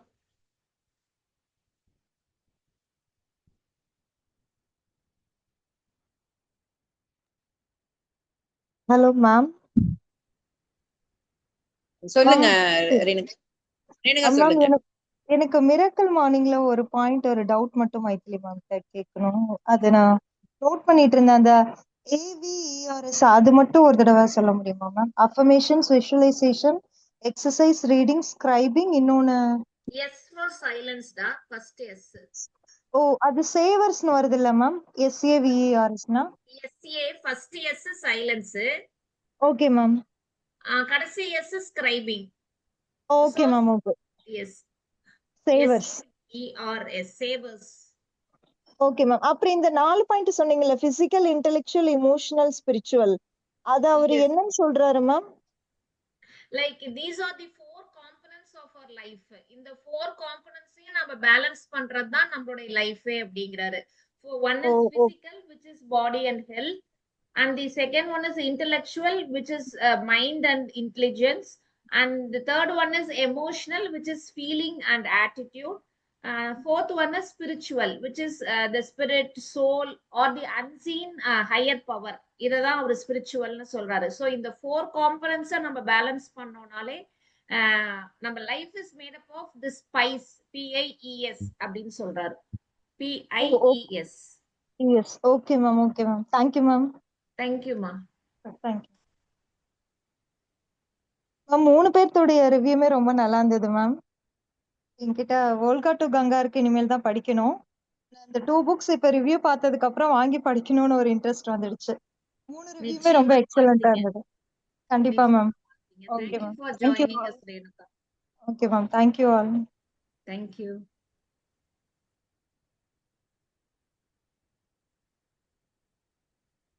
வேறு யாராவது கேள்வி கேக்குறீங்களா? அல்லது உங்களுடைய சொல்லுங்க. வணக்கங்க. பிரதீபா பேசுறேங்க. இன்னைக்கு பேசின 3 பேருமே வந்து அவங்களுடைய ஆழ்ந்த வாசிப்பு மட்டும் இல்லாம அதை அடுத்தவங்களுக்கும் எடுத்துட்டு போகணும் அப்படிங்கிற முனைப்பு வந்து ரொம்ப தெளிவா இருந்தது. அது ஃபர்ஸ்ட் புக் வந்து ஓல்காவில இருந்து காவேரி வரை, இந்த புக்கு நிறைய பேர் ரெக்கமெண்ட் பண்ணியிருக்காங்க. ஆனா அதுக்குள்ள என்ன இருக்கு அப்படிங்கிறது கண்டிப்பா நிறைய பேருக்கு ஒரு கொஸ்டினா இருந்திருக்கும். அந்த ஒரு மாதிரி சில பேர் டைட்டில் பார்த்தாவே லைட்டா ஜர்க் ஆகி பேக் அடிச்சிடுவாங்க தெரியுங்களா? அந்த மாதிரி இது ஏதோ ஹிஸ்டரி போல் இருக்கு அப்படின்னு சொல்லி பேக் அடிச்ச ஆள் நானு. பட் இன்னைக்கு வந்து அந்த புக்ல என்ன இருக்கு அப்படின்னு கடகடன்னு ஒரு மாதிரி அருவி மாதிரி பேசினாங்க தாரிணி. அவ்வளோ அதுல இருக்கு, நிறைய விஷயம் இருக்கு. அது இல்லாம அந்த புக்கை அவங்க நிறைய இன்ஸ்பயர் பண்ணுச்சு அப்படின்னு சொன்னாங்க. சோ அந்த புக்கை வந்து கண்டிப்பா எனக்கு இப்ப வாசிக்கணும் அப்படிங்கிற ஒரு இன்ட்ரெஸ்ட் வந்திருக்கு. இந்த புத்தகம் பேசலாம் வாங்கங்கிற நிகழ்வோட முக்கியமான ஒரு அச்சீவ்மெண்டா நான் இதை பாக்குறேன். யாராவது ஒரு புக்கை வந்து ஜஸ்ட் டைட்டில பார்த்து பேக் அடிச்சவங்க வந்து அதுக்குள்ள என்ன இருக்கு அப்படிங்கிற ஒரு நமக்கு தெரிஞ்சவங்க ஒரு முன்னோட்டம் கொடுக்குற மாதிரியான ஒரு நிகழ்வுல அந்த புக்கை பத்தி நிறைய தெரியுது. ஸோ ரொம்ப ரொம்ப நல்ல விஷயம். தேங்க்யூ தாரணி. நான் இந்த புக்கை வந்து நெக்ஸ்ட் டைம் இந்தியா வரும்போது கண்டிப்பா வாங்கி படிக்கிறேன். அண்ட் தென் மைத்திலியோட புக் நெக்ஸ்ட். ஸோ இந்த மிரக்கல் மார்னிங் அப்படிங்கிற புக்கு வந்து நான் பெரிய ரீடர்லாம் இல்லை, பட் கேள்விப்பட்டிருக்கேன். இது வந்து சின்ன சின்ன எலமெண்ட்ஸ், அவங்க சொன்ன மாதிரி சின்ன சின்ன எலமெண்ட்ஸ் நம்ம மாத்தினா எப்படி நம்மளோட லைஃப் ஸ்டைல்ல பெரிய சேஞ்ச் இருக்கும். நம்ம அச்சீவ் பண்ணணும்னு நினைக்கிறத மேனிஃபெஸ்ட் பண்றது, இதெல்லாம் வந்து நம்ம சொல்லுவோம். பட் அது ஒரு ப்ராக்டிஸா கொண்டு வர்றதுக்கு வந்து பக்கத்துல இருக்கிறவங்க சொன்னா எப்பயுமே நம்ம கேட்க மாட்டோம். இந்த மாதிரி ஒரு புக்கு அப்படி வந்து சொல்லும் போது ரொம்ப என்ன சொல்றது, நிறைய விஷயம் எனக்கு அது ரொம்ப ரொம்ப பிடிச்ச ஒரு விஷயம் என்னன்னா, படிச்சவங்களுக்கும் படிக்காதவங்களுக்கும் என்ன வித்தியாசம் அப்படிங்கிற ஒரு அழகான வரி. அது வந்து என்ன சொல்றது, ஜஸ்ட் அதை கேட்ட உடனே ஒரு விஷயம் எனக்கு ஐ வாஸ் ஃப்ரோசன். இது ஒரு ரொம்ப பயங்கரமான பாயிண்ட். அது வாசிக்கிறோம், நம்மளால ஒரு புக்கை வாசிக்க முடியும் அப்படின்னு இருக்கும்போது அதை வாசிக்காம இருந்தோம்னா படிச்சவங்களுக்கு படிக்காதவங்களுக்கு வித்தியாசமே கிடையாது அப்படிங்கிற ஒரு பயங்கர ஸ்ட்ராங் பாயிண்ட் அது.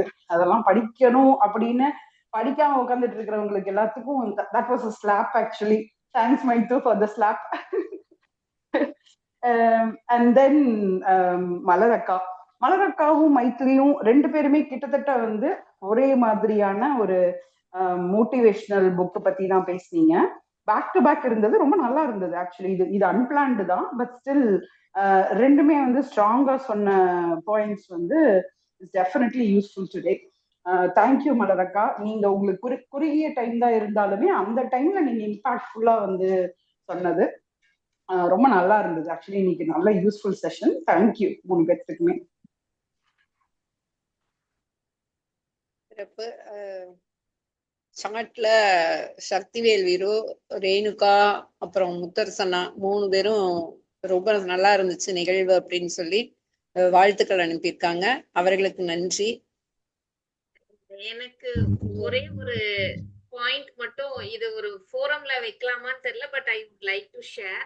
லைக் நான் சொல்லிட்டு இருந்தேன், அந்த வாழ்க்காவில இருந்து கங்கை வரை இன்னைக்கு இந்த புக்ஸ் எல்லாம் பேச போறோம் அப்படின்னு என்னோட சின்ன பையன்கிட்ட சொல்லிட்டு இருந்தேன். டெல்லியில இன்டர்ன்ஷிப்ல இருக்கான். சொல்லும் போது சொன்னா, ஆமா அதை எதை பத்தி அப்படின்னா, சோ ஐ டோல்டு எப்படி எவல்யூஷன் ஆச்சு mankind. It is somewhat sapiens ரொம்ப சயின்டிபிக்கா போற மாதிரி இருக்கும். இது வந்து நம்மளுடைய வாழ்வியல் நடை சம்பந்தமா இருக்கும். நானும் படிச்சது இல்ல, கேள்விப்பட்டிருக்கிறது தான் அப்படின்னு சொல்லும் போது he just gave me a question. சரி, எப்படி வந்தோம்னு தெரிஞ்சு என்ன பண்ண போறீங்க? எனக்கு இப்ப இருக்கிற சொசைட்டிய புரிஞ்சுக்கிட்டு இப்ப இருக்கிறது என்ன ஏதுன்னு விளங்குறதுக்குள்ளேயே, என்னுடைய லைஃப் பாக்குறதுக்குள்ளேயே எல்லாமே முடிஞ்சிரும் போல இருக்கு. இதெல்லாம் பார்த்து என்ன பண்ண போறீங்க அப்படின்ற மாதிரி நிறைய ஆர்குமெண்ட்ஸ் வந்தது. நானும் கொஞ்சம் பதில் கொடுத்தேன், பட் ரொம்ப சாட்டிஸ்ஃபைங்கா கொடுத்தேனான்னு எனக்கு தெரியல. சோ அந்த கொஸ்டினை இங்க போட்டோம்னா எனக்கு கிடைக்கிற ஆன்சர்ஸ் மேபி என்னோட ஸ்டூடெண்ட்ஸ்க்கோ என் சன்ஸ்க்கோ கூட நான் சொல்லலாம் அப்படின்னு தோணுச்சு. இதெல்லாம் தெரிஞ்சு என்னமா பண்ண போறீங்க அப்படின்னு அவங்க கேக்குறாங்க இல்லையா? இப்ப அடுத்த தலைமுறை கேட்கிற மாதிரியே வச்சுக்கோ, இவங்களுக்கு என்ன மாதிரி பதில்கள் கொடுக்கலாம்? சொல்லுங்க. இல்ல சாரி, யாரோ சத்திவேலா பேசுங்க. இல்லைங்க, நான் பேசுங்கண்ணா. இது நல்ல கொஸ்டினுங்க. ஆக்சுவலா இது மாதிரி எனக்கு இது மாதிரி நிறைய பேர் கிராஸ் பண்ணிக்காங்க. ரொம்ப அதிகமா இல்ல, 1 or 2 people. இந்த மாதிரி ஓல்டு ஹிஸ்டரி எடுத்து வச்சுட்டு அன்னைக்கு இப்படி இருந்துச்சு அன்னைக்கு இப்படி இருந்துச்சு, இந்த ஹிஸ்டரி பேச வேஸ்ட் ஆஃப் டைம் அப்படின்னு சொல்லுவாங்க. அது அது ஒரு வகையில் உண்மையாக அது உண்மைதான் அப்படின்னு சொல்றதுக்கு ஆர்கியூ பண்றதுக்கு நிறைய பாயிண்ட்ஸ் ஃபேக்ட்ஸ் வைக்கலாம். ஏன்னா இன்னைக்கு ட்ரெண்ட் எப்படி போயிட்டு இருக்கு, இன்னைக்கு வந்து இல்ல இன்னைக்கு வந்து எப்படி போயிட்டு இருக்கு அப்படிங்கிறது இதுலயே பயங்கர சேலஞ்சா போயிட்டு இருக்கும்போது, டெக்னாலஜி ஒரு பக்கம் போயிட்டு இருக்கு, தென் அந்த ஆர்டிபிஷியல் இன்டெலிஜென்ஸோட இம்பாக்ட், அப்புறம் இந்த இப்போ ரீசெண்டா நடக்கிற வார் இதனோட இம்பாக்ட், பொலிட்டிக்கல் ஒரு அன்சர்டனிட்டி, பொலிட்டிக்கல். இப்போ ஃபார் எக்ஸாம்பிள் இப்போ இந்த ஃப்ரீ பீஸ் கொடுத்துட்டு இன்னைக்கு எல்லாமே நிறைய பார்த்தீங்கன்னா நமக்கு டிஸ்டர்ப்டு லைஃப் தான் போயிட்டு இருக்கு சரௌண்டிங்ல. இதுல போயிட்டு நீங்க வந்து why are you wasting the time in reading the old books and knowing all those world histories அப்படிங்கிறது வந்து அதுக்கு வந்து yes correct you are right அப்படிங்கிற மாதிரி ஒரு நமக்கு சொல்ல தோணுது. பட் ரெண்டு பக்கமே அது தெரிஞ்சு என்ன பண்ண முடியுமா, அதோட இம்பாக்ட் நமக்கு என்ன வந்துட போகுது, பெனிஃபிட் என்ன அப்படிங்கிற கேள்விக்கு வந்து ஆன்சர் நிச்சயமா கொடுக்க முடியாது. மேபி யாராவது இதுல சத்திவேல் யாராவது சொல்றேன்னா சொல்லுங்க ப்ளீஸ். மாம்சம் நீங்க கேட்கறது மைதிலி சொன்னது எல்லாமே நல்ல பாயிண்ட் தான். நான் அந்த கல்வி முறையை தான் குறை சொல்றேன். இந்த ஹிஸ்டரியை பத்தி ஏன் தெரிஞ்சு நான் என்ன பண்ண போறேன் அப்படின்னு சொல்ற கல்வி முறை இருக்கு இல்லையா நம்ம ஊர்ல, அதைத்தான் நான் வந்து தப்புன்னு சொல்றேன். ஆக்சுவலா வந்து இங்க ஆக்ஸ்போர்ட் யூனிவர்சிட்டியில ரொம்ப டஃப்பான அட்மிஷன், ரொம்ப கடினமான ஒரு சப்ஜெக்ட் வந்து ஹிஸ்டரி. எவ்வளவு பேருக்கு தெரியும் தெரியல. மெடிசனுக்கும் ஹிஸ்டரிக்கும் ஒரே ஃபீஸ் தான் இங்க. காரணம் என்னன்னா அந்த வரலாறு அப்படிங்கிறத வந்து இங்கே சொல்லித்தர்ற முறை அப்படி. என்னோட பொண்ணு வந்து இப்போ அந்த +2 முடிச்சுட்டு ஆக்ஸ்போர்ட் போறா, இந்த காலேஜ் போறா. அவ கூட படித்த ஒரு பொண்ணு வந்து அவள் வந்து ஹிஸ்ட்ரி மட்டும்தான் படிப்பேன் அப்படின்னு சொல்லிட்டு இப்போ ஆக்ஸ்போர்டில் ரொம்ப ட்ரை பண்ணி அவளுக்கு அட்மிஷன் கிடைச்சிருக்குது. அப்போ நம்ம ஊர் மைண்ட் செட்டில் நானும் அப்போ அதை யோசிக்கும் போது தான் புரியுது. ஸோ இங்கே வந்து இந்த கல்வி முறை வந்து அவங்களுக்கு அந்த சான்ஸை கொடுக்குது, அதை வரலாறை கற்றுக்கணும் அப்படின்ட்டு. இன்னைக்கு நடக்கிற சண்டை நடக்குது அப்படின்னு மாம்ஸ் ஒரு வார்த்தை சொன்னாங்க. அந்த வார் எதனால அப்படின்னு நீங்க யோசிச்சு பார்த்தீங்கன்னா அது ஒரு 3000 வருஷம் ஹிஸ்டரி அப்படின்னு தான் சொல்றாங்க. அந்த 3000 வருஷத்துக்கு முன்னால எங்கிட்ட இருந்த நிலத்தை நாங்க வந்து விட்டு கொடுக்க மாட்டோம், அப்பவே எங்களுக்குள்ள இருந்த சண்டை அப்படிங்கிறது ஏதோ ஒரு விதத்துல இது நெகட்டிவா கூட இருக்கலாம். பட் இருந்தாலும் அந்த ஹிஸ்டரி தான் அவங்களுக்கு இன்னும் தொடர்ந்து அவங்கள கண்டினியூட்டி இன்னும் வந்துகிட்டே இருக்குது. ஸோ ஒருத்தரோட வாழ்வியல் முறை அப்படிங்கிறது வந்து அங்கிருந்தே தொடங்குது அப்படின்னு தான் சொல்லணும். அதை தெரிஞ்சுக்கிறதுக்கு ஹிஸ்டரி ரொம்ப முக்கியமா இருக்குது. இல்லைன்னா இதே இப்போ இருக்கிற சமுதாயமே இன்னொரு 30-40 வருஷம் கழிச்சு அவங்க கண்டிப்பாக ஹிஸ்டரியை தேட வருவாங்க. அது வரைக்கும் அவங்களுக்கு இது வந்து ஒரு மாதிரி தான் இருக்கும். நான் இன்னைக்கு வாழ்க்கையை மட்டும் வாழ்ந்துட்டு போறேன் அப்படின்ட்டு. நம்மளாம் அடுத்த கட்டத்தில் இருக்கிறனால நம்ம அந்த ஹிஸ்டரி தெரிஞ்சுக்கலாம்னு ஆசைப்படுறோமோ இல்லையான்னு எனக்கு தெரியல. இதுதான் என்னோட பதில் ஆக்சுவலா. இந்த இன்னொன்று இந்த கல்வி முறைன்னு தான் நான் சொல்ல வரேன். இந்த வரலாறு எப்படி படிக்கணும்னு சொல்லி தராத அந்த கல்வி முறைன்னு தான் சொல்றேன். வெறும் பொருளியல் நீட்டுறதை மட்டும்தான் வாழ்க்கை அப்படின்னு சொல்லி தந்து அதை வந்து வெறும் டெக்னாலஜி வழியா அச்சீவ் பண்றதுக்கு எப்படிலாம் குறுக்கு வழி, நேரு வழி, சுத்து வழி இருக்குதோ அதையெல்லாம் கற்றுக் கொடுக்குற அந்த கல்வி முறை தான் வந்து கல்வி முறை தான் குறைய நான் சொல்றேன்னு எடுத்துக்கலாம். நன்றிங்க. வேற யாராவது? இல்ல நீங்க சொல்றது கரெக்ட். கல்வி முறை வந்து தனி சப்ஜெக்ட். இது நம்ம இந்தியால ஃபாலோ பண்றது வந்து நிறைய அதுல ஃபிளா இருக்குது, அது நிறைய மறைக்கப்பட்டு இருக்குது, அதை அப்டேட் பண்ணாம இருக்காங்க, நிறைய விஷயம் இருக்கு. அது ஜாப்பனீஸ் அவங்க ஜப்பான்ல வந்தீங்கன்னா அவங்க எஜுகேஷன் சிஸ்டம் வேற மாதிரி இருக்கும். இண்டிவிஜுவல் ஸ்டூடெண்ட் வந்து கேர் பண்றாங்க, அவங்களுக்கு எதுல இன்ட்ரெஸ்டோ அதை மட்டும் ஃபோக்கஸ் பண்றாங்க. அவங்க வந்து படிக்க ஃபர்ஸ்ட் ஸ்கூலுக்கு என்டர் ஆகும் போதே ஏஜ் பார்த்தீங்கன்னா நம்ம ஊர் மாதிரி இல்லை, அந்த எல்கேஜி யூகேஜி மாதிரிலாம் இருக்காது. அந்த மாதிரி டோட்டலாவே டிஃப்ரெண்டான எஜுகேஷன் சிஸ்டம் இருக்கு. நம்மது வந்து மாறாமே இருக்கு. அது செப்பரேட் சப்ஜெக்ட் டு டிஸ்கஸ்ங்க சத்தி. ஆனா இது வந்து இந்த கொஸ்டின் நீங்க பியாண்ட் நீங்க எஜுகேஷன் சிஸ்டத்தை விட்டுங்க. இன்னைக்கு ஜென்ரலா எடுத்து பேசும்போது கூட நம்ம இந்த ஹிஸ்டரி நம்ம அதை போய் டைம் வேஸ்ட் பண்ணணுமா, ஸ்பெண்ட் பண்ணணுமா, அதுக்கு தெரிஞ்சு என்ன பண்ண போறோம். ஈவன் தான் நான் நிறைய பத்தி தெரிஞ்சுட்டு இருக்கேன். பட் அந்த கேள்விக்கு நான் டைரக்டா அவ்வளவு 100% வந்து நம்ம சாட்டிஸ்ஃபை பண்ற மாதிரி ஆன்சர் எனக்கு தெரியல. அது ஒரு விதத்துல நானும் ஒத்துக்கிறேங்க. லௌதிக வாழ்க்கையில நம்ம ஹிஸ்டரி படிச்சு என்ன பண்றோம் அப்படிங்கிறத வந்து பெரும்பாலானவர்களோட கேள்வியா இருக்குது. அது நான் ஒத்துக்கிறேன் தான். இல்லைங்கண்ணா, இன்னொன்னு நான் எங்க வேறுபடுறேன் இதுல அப்படின்னா, ஹிஸ்டரி வந்து நமக்கு எல்லா நேரத்திலயும் கரெக்டான விஷயங்களையே குடுக்கல அப்படின்றதுதான். இப்ப நாமளே வந்து மறுபார்வையா குடுக்குறோம் நிறைய ஹிஸ்டாரிக்கல் விஷயங்களுக்கு. இப்ப வீரபாண்டிய கட்டபொம்மனை வந்து நம்ம கிட்ட ஒரு வீரரா காமிச்சது வந்து வெள்ளித்திரை தான். பட் ஆக்சுவலி பார்த்தோம்னா அவருடைய ஹிஸ்டரி வேற மாதிரி இருக்கு. இப்ப ரீசெண்டா நான் பார்த்தது பாத்தீங்கன்னா மதர் தெரசானாலே அந்த ஒரு அன்பு பிம்பம், எச்சில கையில ஏந்திட்டு இதை நான் வச்சுக்கிறேன், என்னை நம்பி இருக்கிறவங்களுக்கு கொடுங்கன்னு சொன்னாங்க. இது மாதிரி நிறைய பிம்பங்கள் நம்ம மனசுல இருக்கு. பட் ஆக்சுவலி வந்து அவங்க இன்அடிக்குவேட் medical care, she said suffering வருதுன்னா ஜீசஸ் உங்களை நெருங்குறாருன்னு அர்த்தம்னு, நீ அந்த சஃபரிங்க அண்டர்கோ பண்ணுன்னு மெடிக்கல் கேரே கொடுக்காம தான் அங்க இருந்தவங்க எல்லாம் பாத்துக்கிட்டாங்க அப்படின்னு ஒண்ணு கொடுக்குறாங்க. அண்ட் மிஸ்மேனேஜ்மெண்ட் ஆஃப் ஃபண்ட்ஸ் நிறைய நடந்திருக்கு அப்படிங்கிறாங்க. மதம் சார்ந்து போப் அவர்களுடைய இதுல அவர்களுடைய வழிகாட்டுதல்ல இவங்க இங்க வந்து இந்த மாதிரியான நடவடிக்கைகள் மேற்கொண்டாங்க. அப்போ எனக்கு முற்றிலுமே வந்து இப்ப குழந்தைங்களுக்கு எதை நம்புறது எதை நம்ப வேண்டாங்கிறதுலயே பெரிய பாகுபாடு இருக்கு. இன்னைக்கு காலையில கூட நானும் அன்புபடி வாக்கிங்ல பேசிட்டு இருந்தோம். இந்த வைணவர்கள் சைவர்கள் இவங்க எப்படி அந்த அடக்குமுறை எப்படி ஆச்சு அதெல்லாம் பேசும்போது நம்மளுக்கு எது உண்மையினே தெரியாத மாதிரிதான் நிறைய ஹிஸ்டரி இன்னும் இருக்கு. So is there usefulness in knowing what is being written மட்டும் இல்லாம ஆராய்ச்சி சம்பந்தமா நம்ம போய் தெரிஞ்சுக்கிட்டாலும் அது கரெக்டானே தெரியலையே அப்படின்ற மாதிரி ஒரு கேள்வி எனக்குள்ள மனசுக்குள்ள இருந்துட்டே இருக்கு இந்த ஹிஸ்டரி பத்தி பேசும்போது மட்டும். இல்ல இதுல நான் சில விஷயம் கண்டிப்பா சொல்லணும்னு நினைக்கிறேன். அக்கா சொல்லுங்க, நீங்க பேசுங்க, சொல்லுங்க. இல்ல தாரணி பேசுறாங்க. இல்லைங்கக்கா நானு சொல்லுங்க தாரணி. இல்லைங்கக்கா, அக்கா சொன்னது வந்து முற்றிலும் உண்மை. இது எப்படின்னா நம்மளுக்கு வந்து புலிகேசி படத்துல வந்து வருங்கால சங்கதிகளுக்கு தெரியவா போகுது, தலையை வச்சுட்டு கீழே பாடி வேற மாதிரி வரையிடாங்கிற மாதிரிதான் இது. நம்மளுக்கு வந்து நம்மளுக்கு தெரிந்த ஹிஸ்டரி வந்து எழுதப்பட்டவைதான், பிறரால் சொல்லப்பட்டவைதான். அதை மட்டும்தான் நம்ம குழந்தைகளுக்கு சொல்லி கொடுக்க போறோம்.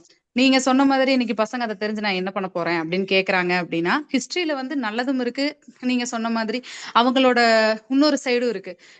நமக்கு தேவை ஏதோ அதை மட்டும் நம்ம எடுத்துக்கலாம். இப்போ வந்து நான் உங்களை என்னோட பையன் என்னை கேக்குறான் அப்படின்னா, என்னையும் உன்னோட அப்பாவையும் உனக்கு தெரிஞ்சா பத்தாது, என்னுடைய மூதாதையர்களையும் தெரிஞ்சுக்கோ, அவங்களுக்கும் மேலையும் தெரிஞ்சுக்கோ, நம்மளோட வேர் எங்கிருந்து ஆரம்பிக்குதுங்கிறத தெரிஞ்சுக்கோ. இது வந்து ஜஸ்ட் ஒரு இன்ஃபர்மேஷன் தானோ தவிர இதுல இருந்து நீ என்ன கத்துக்க போற அப்படிங்கறத தாண்டி இப்போ ஒரு சிலரை வந்து இன்ஸ்பிரேஷனா கூட நம்ம எடுத்துக்குவோம். இப்போ ஜான்சி ராணியை நம்ம இன்ஸ்பிரேஷனா பெண் குழந்தைகளுக்கு சொல்லி தருவோம். ஏன்னா அவங்களோட செகண்ட் பார்ட் எப்படி இருந்துச்சுங்கிறது நமக்கு தேவையில்லை. நமக்கு சொல்லப்பட்ட விஷயங்கள் நல்லதாக சொல்லப்பட்டிருக்குதுங்க போது அதைய வந்து ஒரு இன்ஸ்பிரேஷனா ஒரு எடுத்துக்காட்டா நம்ம எடுத்துக்கிட்டு போலாம் அப்படிங்கிறது வந்து ஒரு ஒரு ஒரு நம்மளுக்கு வந்து ஒரு பயம், ஒரு நம்ம குழந்தைய வந்து கரெக்டா சொல்லி தர்றோம் அப்படிங்கறதுதான். நம்மளே ஹிஸ்டரி தெரிஞ்சு இன்னைக்கு நடக்கிறத வந்து இன்னொரு 15 to 20 இயர்ஸ் கழிச்சு வந்து நான் 10 வருஷத்துக்கு முன்னாடி இதை பண்ணினேன்ப்பா அப்படின்னு சொன்னாலே அவங்களுக்கு அது யூஸ் ஆக போறது கிடையாது. இன்னைக்கு இருக்கிற டெக்னாலஜிக்கும் எல்லாமே எங்கேயோ போக போறோம், அது உண்மை. ஆனா தெரிஞ்சுக்குவோம், ஜஸ்ட் இன்ஃபர்மேஷன் தான் இது எல்லாமே. எங்கிருந்து வந்தோம்ங்கிறது தெரிஞ்சுக்குவோம், நம்ம யாருங்கிறது தெரிஞ்சுக்குவோம் அப்படிங்கிறதுக்காகத்தான் இந்த ஹிஸ்டரிக்கு இம்பார்ட்டன்ஸ். அதையும் தாண்டி ஒரு விஷயம் வந்து ஜீரோல இருந்து ஸ்டார்ட் ஆயிருக்குங்கிறது வந்து எல்லாத்துக்குமே தெரியணும். சும்மா இன்னைக்கு எல்லாமே இருக்கு, எல்லா டெவலப்மெண்ட்டும் இருக்கு, எல்லாமே இருக்குங்கிறதுக்காக இது தெரிஞ்ச போதுங்கிறது இல்ல. எங்கிருந்து இந்த கஷ்டம், இப்ப நம்மளே குழந்தைகளுக்கு சொல்லுவோம், நாங்களே எவ்வளவு கஷ்டப்பட்டோம் தெரியுமாப்பா படிக்கும் போது. அதை ஏன் சொல்றோம், அவங்களுக்கு தெரியணும், அதை அவங்க கத்துக்கணும். சும்மா எல்லாமே இன்னைக்கு அவங்களுக்கு கையில கிடைக்குதுங்கிறதுக்காக வந்து அவங்க ஈஸியா எடுத்துக்க கூடாது லைஃப அப்படிங்கிறதுக்காக நம்ம சொல்றோம். அந்த மாதிரிதான் நான் ஹிஸ்டரியும் பாக்குறேன். தேடி தேடி ஒரு ஹிஸ்டரியை நம்ம படிக்க போக ஆரம்பிக்கிறோம் ஒரு விஷயத்த அப்படின்னா அது ஒரு பெரிய ஆர்வத்தை கொடுக்குது. எப்படியெல்லாம் இருந்திருக்காங்க, என்னவெல்லாம் நடந்திருக்கு அப்படிங்கிற ஒரு நாலேஜபிளா பயங்கர பெரிய நாலேஜா தான் இருக்கு. ஹிஸ்டரிங்கிறது வந்து இட்ஸ் பிளாக் போர்டு. நீங்க அங்க என்னத்தை எழுதுனீங்கன்னாலும் அந்த பிளாக் போர்டு வந்து பிளாக் தெரிஞ்சுக்கிட்டே தான் இருக்கும், அந்த மாதிரி. அதனால நம்மளுக்கு எவ்வளவு தெரியுமோ அதை நம்ம தெரிஞ்சுக்குவோம். அதை கத்துக்கிறது தப்பில்லைங்கிறதையும் நம்ம அடுத்த ஜெனரேஷனுக்கு சொல்லலாம் அப்படிங்கிறது என்னோட கருத்து. கண்டிப்பா அருமையான கருத்துமா, ரொம்ப சிறப்பா. ஏன்னா நீ அந்த துறையிலேயே இருக்கிறதுனால ரொம்ப அருமையான கருத்து. இதுல நான் சொல்ல விரும்புற ஒரு விஷயம், வரலாறு அப்படிங்கிறது வரலாறு வந்த வழிதான். இப்ப நம்ம நாட்டுலதான் நம்ம பழச பேசிட்டு இருக்கோமா, நேரம் வீணடிச்சிட்டு இருக்கோமா, அந்த சிங்கப்பூரை பாரு, அமெரிக்காவை பாரு, ஆப்பிரிக்காவை பாரு, இப்படி நம்ம நினைக்கிறதுக்கு வாய்ப்பு இருக்கு. ஆனா ரீசெண்டா ஒரு 10 வருஷம் முன்னாடின்னு நினைக்கிறேன், நான் சிங்கப்பூர் போயிருந்தப்போ அங்க ஃபோர்ட் சிலோசான ஒரு இடம், அது ஒரு கோட்டை. அங்க மேல பாத்தீங்கன்னா இப்ப சக்தி சொன்ன மாதிரி இப்ப இன்னைக்கு நம்ம முன்னேறிட்டோம், இன்னைக்கு நம்ம அருமையா இருக்கு. சிங்கப்பூர் வந்து வேர்ல்ட்ல ஒரு டாப் 3-5 கண்ட்ரிஸ் எடுத்துட்டு அவங்களும் ஒன்னா வருவாங்க, எல்லாமே கிடைச்சிடுச்சு. ஆனா அந்த ஃபோர்ட் சிலோசால மேல அந்த 2ஆம் உலக போர் சமயத்துல ஜப்பான் கிட்ட அவங்க வீழ்ந்ததும், அதுக்கப்புறம் அவங்க ஒரு ஒப்பந்தம் கையெழுத்தாகி, அதுக்கப்புறம் அவங்க வேலை எந்திரிச்சு வந்து அவங்க ஜெயிச்ச வரைக்கும் அப்படியே ஒரு சிலையா பண்ணி ஒரு கூடத்துலயும் காட்சியா வச்சிருக்காங்க. ஓவியமா வரையில 3D ஒரு ஒப்பந்தம் கையெழுத்தாகிற மாதிரி ஒரு ரூம் இருக்குன்னா, அந்த டேபிள், அந்த எழுதுறவரோட நகைக்கண்ணுல இருந்து நெத்தி சுருக்கத்துல இருந்து முடியில இருந்து அத்தனையும் தத்ரூபமா இருக்குது.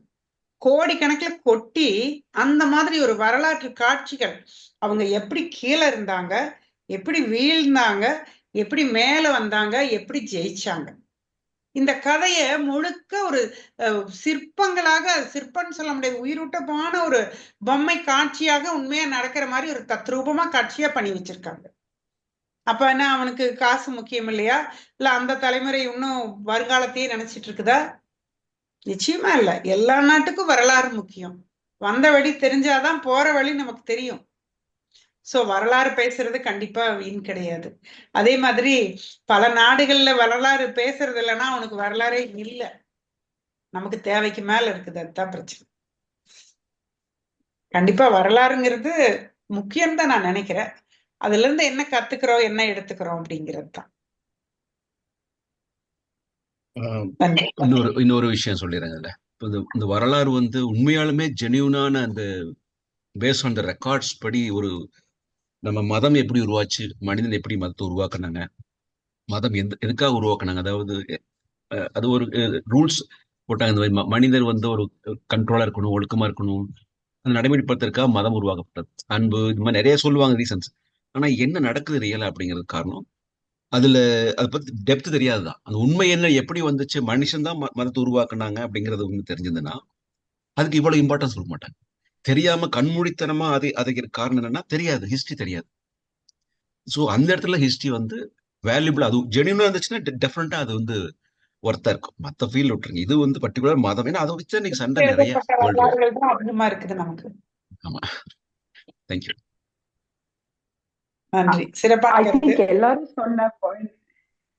எல்லாரும் சொன்ன பாயிண்ட் ஒட்டிதுன்னா நானும் ஒரு பாயிண்ட் சொல்றேன். ஹிஸ்டரி வந்து ஆழமா படிக்கும் போதுதான் எங்க போய் எங்க தவறு எங்க வந்து நிஜம் அப்படிங்கறதும் நம்மளுக்கு பகுத்து உணர முடியும். ஸோ ஹிஸ்டரியை படிக்கிறது ஏன் அவசியம்னா ஹிஸ்டரியை வேலிடேட் பண்றதுக்கும் ஒரு ரீசன் தான். அண்ட் பாஸ்ட் மிஸ்டேக்ஸை வந்து ஃபியூச்சர்ல நடக்காம இருக்கிறதுக்கும் கூட ஹிஸ்டரி படிக்கிறது அவசியம் அப்படிங்கிறது நான் நினைக்கிறேன். தேங்க்யூ. வணக்கம் அனைவருக்கும். ஆக்சுவலா இன்னைக்கு 3 பேருடைய புத்தகங்களும் ரொம்ப சிறப்பான புத்தகங்கள். நான் கொஞ்ச நேரம் தான் உள்ள வந்து கேட்க முடிஞ்சிச்சு வெளியில இருந்ததுனால. நான் முழுசா வீடியோ இதை பார்த்துட்டு சொல்றேன். பட் எல்லாருக்குமே என்னுடைய வாழ்த்துக்கள் அதுக்கு. அடுத்தது இப்போ மைட்லி கேட்ட கேள்விக்கு நீங்க நிறைய பேர் சொல்லிட்டீங்க. நான் என்னோட பாயிண்ட் ஆஃப் வியூல சொல்றேன். நம்ம யூஸ்வலா இப்போ வந்து லெகசி அப்படின்லாம் சொல்றோம். ஸோ இந்த லெகசி அப்படிங்கிறது எப்படி வரும்னா அந்த பாஸ்ட் தெரிஞ்சாதான். ஏன்னா இப்ப இருக்கிற ஜென்ரேஷன் இந்த லெகசிங்கிற வேர்டை ரொம்ப யூஸ் பண்றாங்க. அப்ப அது வந்து நமக்கு பாஸ்ட் தெரியணும். இப்போ நீங்க யாரு கேட்டாலும் சரி, நீங்களே இருந்தாலும் சரி, உங்களோட 7 தலைமுறை தெரியுமானா தெரியல. 7 தலைமுறையுடைய தாத்தா பாட்டி பேர் மட்டும் கேளு. நான் நிறைய பேர்கிட்ட கேட்டு பார்த்தேன். 4 தலைமுறை வரைக்கும் சொல்றாங்க. 5, 6, 7ங்கிறது தெரியல. அந்த மாதிரி இருக்கு. அதாவது நான் ஒரு 50+ இருக்கிறவங்க கிட்ட கேட்டீங்க, இன்னும் கேட்டு பார்த்துட்டேன். 15, 20+ இருக்கவங்கள்ட்டையும் கேட்டு பார்த்துட்டேன். அந்த 7 தலைமுறைங்கிறது உங்களுக்கு தெரிய மாட்டேங்குது. நம்ம 7 தலைமுறையோட ஜீன்ஸ் தான் எடுத்துட்டு வரோங்கிறதும் சயின்ஸும் சொல்லுது. அப்போ நமக்கு அந்த 7 தலைமுறையோடது கண்டிப்பா அந்த சயின்ஸ்க்காக கூட, ஏன்னா அந்த ஜீன்ஸ் நமக்கு இருக்குங்கிறதுக்காக நமக்கு தெரியணும் அப்படிங்கிறது ஒரு விஷயம்.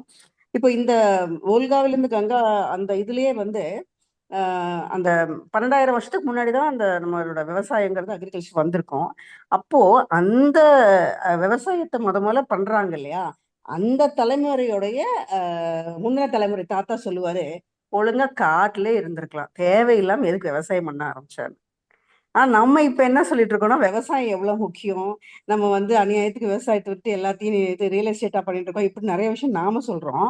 ஆனா அந்த இடத்துல அவர் விவசாயமே வந்து அந்த காலத்தைப்படி அது வேண்டாம், அடுத்த அப்கிரேடேஷன் அப்படிங்கிற மாதிரி அவர் சொல்றாரு. ஏன் அப்படின்னா காட்டுல இருந்தது நம்ம எது வேணாலும் சாப்பிடணும் பண்றோம், இங்க வந்து இந்த குறிப்பிட்ட இது மட்டும்தான் பண்ணி அந்த ஒரே இடத்துல இருந்துட்டு இது பண்ண வேண்டியதா இருக்கு, அதனால நம்மளுடைய ஸ்டாமினா போகுது அப்படிங்கிற மாதிரி அவருக்கு ஒரு கண்ணோட்டம் இருக்கு.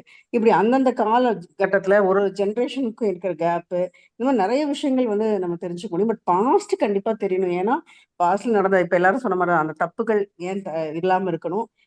இல்ல பாஸ்ட்ல எவ்வளவு ஜென்ரஸா இருந்தாங்க, கைண்டா இருந்தாங்க மக்கள், ஏன் இப்ப இல்ல, ஆமா அப்படி இருக்கணும். இப்படி எப்படி வந்து பாஸ்ட்ல வந்த பிளவுஸ் ட்ரெஸ்ஸஸ் எல்லாம் இப்ப திரும்பி வந்துட்டு தான் இருக்கு. அந்த மாதிரி அந்த தாட்ஸும் நமக்கு திரும்பி வரணும்னா பாஸ்ட் ஹிஸ்டரி நமக்கு தெரியணும். ஸோ அதனாலதான் ப்ரீ ஹிஸ்டாரிக் பீரியட் கூட சொல்லுவாங்க. ரெக்கார்டுக்கு முன்னாடி ஹிஸ்டரி கூட வேணும்னு தான் நம்ம தேடிட்டு இருக்கோம். இப்போ வந்து நம்ம எல்லாருமே ஆப்பிரிக்கால இருந்து வந்தவங்க தான். அப்போ பார்த்தா உலகமே ஒரு இதுதான். அப்ப இந்த மாதிரி எல்லாம் நம்ம ஹிஸ்டரி தேடத்தான் தெரிய வரும் நமக்கு. இப்ப சேஃபியன்ஸுங்கிற புக் நிறைய புக்கு படிச்சாலும் என்ன, அந்த சேஃபியன்ஸுங்கிற புக்கு நிறைய தேடி தேடி படிக்கும் போது தான் என்ன ஆகுதுன்னா, அந்த ஹிஸ்டரியை படிக்கும் போது தான் கடவுள் வந்து ஒரு ஒரு உருவாக்கம் தான், மனுஷனுடைய உருவாக்கம் தான், கற்பனை தான் அப்படின்னு தோணுனப்போ நான் அதை வெளியே உடச்சிட்டு வந்துட்டேன். சரி, அப்ப கடவுள் வந்து இருக்குன்னு நம்ம இது பண்ண வேண்டாம்னு. ஸோ இது மாதிரி நிறைய திறப்புகளை கொடுக்கறதும் கூட அந்த பாஸ்ட்டை பத்தி நம்ம தெரிஞ்சுக்கிட்டா தான் முடியும். அதனால வந்து கண்டிப்பா பாஸ்ட் தெரிஞ்சுக்க தான் வேணும். எப்படி ஃபியூச்சர் வந்து அப்ப ஏன் யோசிக்கிறாங்க, ஃபியூச்சர்ல நம்ம எப்படி இருப்போம் என்னன்னு எப்படி யோசிக்கிறாங்க? அவ்வளவு வருஷம் நம்ம இருக்க போறோமா, 50 வருஷம் 100 வருஷத்துக்கு மேல இருக்க போறோமா? இல்ல. ஆனா அதை தெரிஞ்சுக்கணும்னு எப்படி ஆசைப்படுறோமோ அந்த மாதிரி பாஸ்ட், ஏன்னா எங்க இருந்து வந்தோம், அந்த வெர்ஷன்ல இருந்து இந்த வெர்ஷன் வந்திருக்கணும், எவ்வளவு டிராவல் பண்ணிருக்கணும் அப்ப இருந்து தொழில்நுட்பத்தை வச்சு. அப்போ இப்ப எப்படி, ஏன்னா இப்பவுமே பிரமிட்ஸ் எல்லாம் உடைக்கணும்னாவே 7 வருஷம் ஆகுங்கிற மாதிரி சொல்றாங்க. அப்ப எப்படி அது கட்டியிருந்தாங்க அந்த காலத்திலேயே அப்படிங்கிற மாதிரி. சோ இப்படி யோசிக்க தான் புது கண்டுபிடிப்புகள் வரும். ராமாயணத்துல வந்து அவர் வந்து புஷ்ப விமானத்துல வந்தாருன்னா அப்ப ஏன் விமானம் இல்லையான்னு இருக்கு, நம்ம ஏன் பண்ண முடியாதுன்னு ஒரு கேள்வி வரும். சிவக சிந்தாமணிலையும் வரும். ஸோ இந்த மாதிரி பாஸ்ட் தெரிஞ்சுக்கணும் அப்படிங்கிறது கண்டிப்பா முக்கியம். அப்ப ப்ரெசன்ட் லைஃபை இன்னும் நல்லா பண்ணிக்க முடியும் அப்படிங்கறதுதான். So thank you. பேசிய அனைவருக்கும் வாழ்த்துக்கள். நன்றி. Thank you all for your participation. Yashodaka, over to you. எல்லாரும் பேசியாச்சப்பா. ரொம்ப ஒரு சிறப்பான உரையாடல். ஏன்னா ஹிஸ்டரி ஆரம்பிச்சு வேணுமா வேண்டாமா அப்படிங்கிற ஒரு கலந்துரையாடல் வந்து, அதாவது இந்த 12வது நிகழ்வுல இவ்வளவு ஒரு சிறப்பா போச்சு அப்படிங்கிறது ரொம்ப மகிழ்ச்சியா இருந்தது. நான் நன்றி உரைக்கு போயிடுறேன். புத்தகம் பேசலாம் வாங்க நிகழ்வில் இணைந்திருந்த ஈரோடு வாசல் உறுப்பினர்கள், தலைவர், செயலாளர் மற்றும் பொருளாளர் மற்றும் இணைய வழியில் இணைந்திருந்த தோழமைகள், வாசல் அல்லாத தோழமைகள் அனைவருக்கும் மனமிகுந்த நன்றிகள். வாசலில் பட்டயம் வாசித்த சரஸ்வதி அவர்களுக்கும், வரவேற்புரை நல்கிய கௌசல்யா ஞானேஸ்வரன் அவர்களுக்கும் மிகச்சிறந்த நன்றிகள். புத்தகத்தை மிக அழகாக வழங்கி ஒரு கலந்துரையாடலுக்கு எடுத்து சென்ற தாரணி தேவி, மைதிலி, மலரக்கா 3 பேருக்கும் மனம் நிறைந்த வாழ்த்துக்களும் நன்றிகளும். அனைவருக்கும் நன்றி, வணக்கம். இணைந்திருந்த அனைவருக்கும் நன்றிகள்.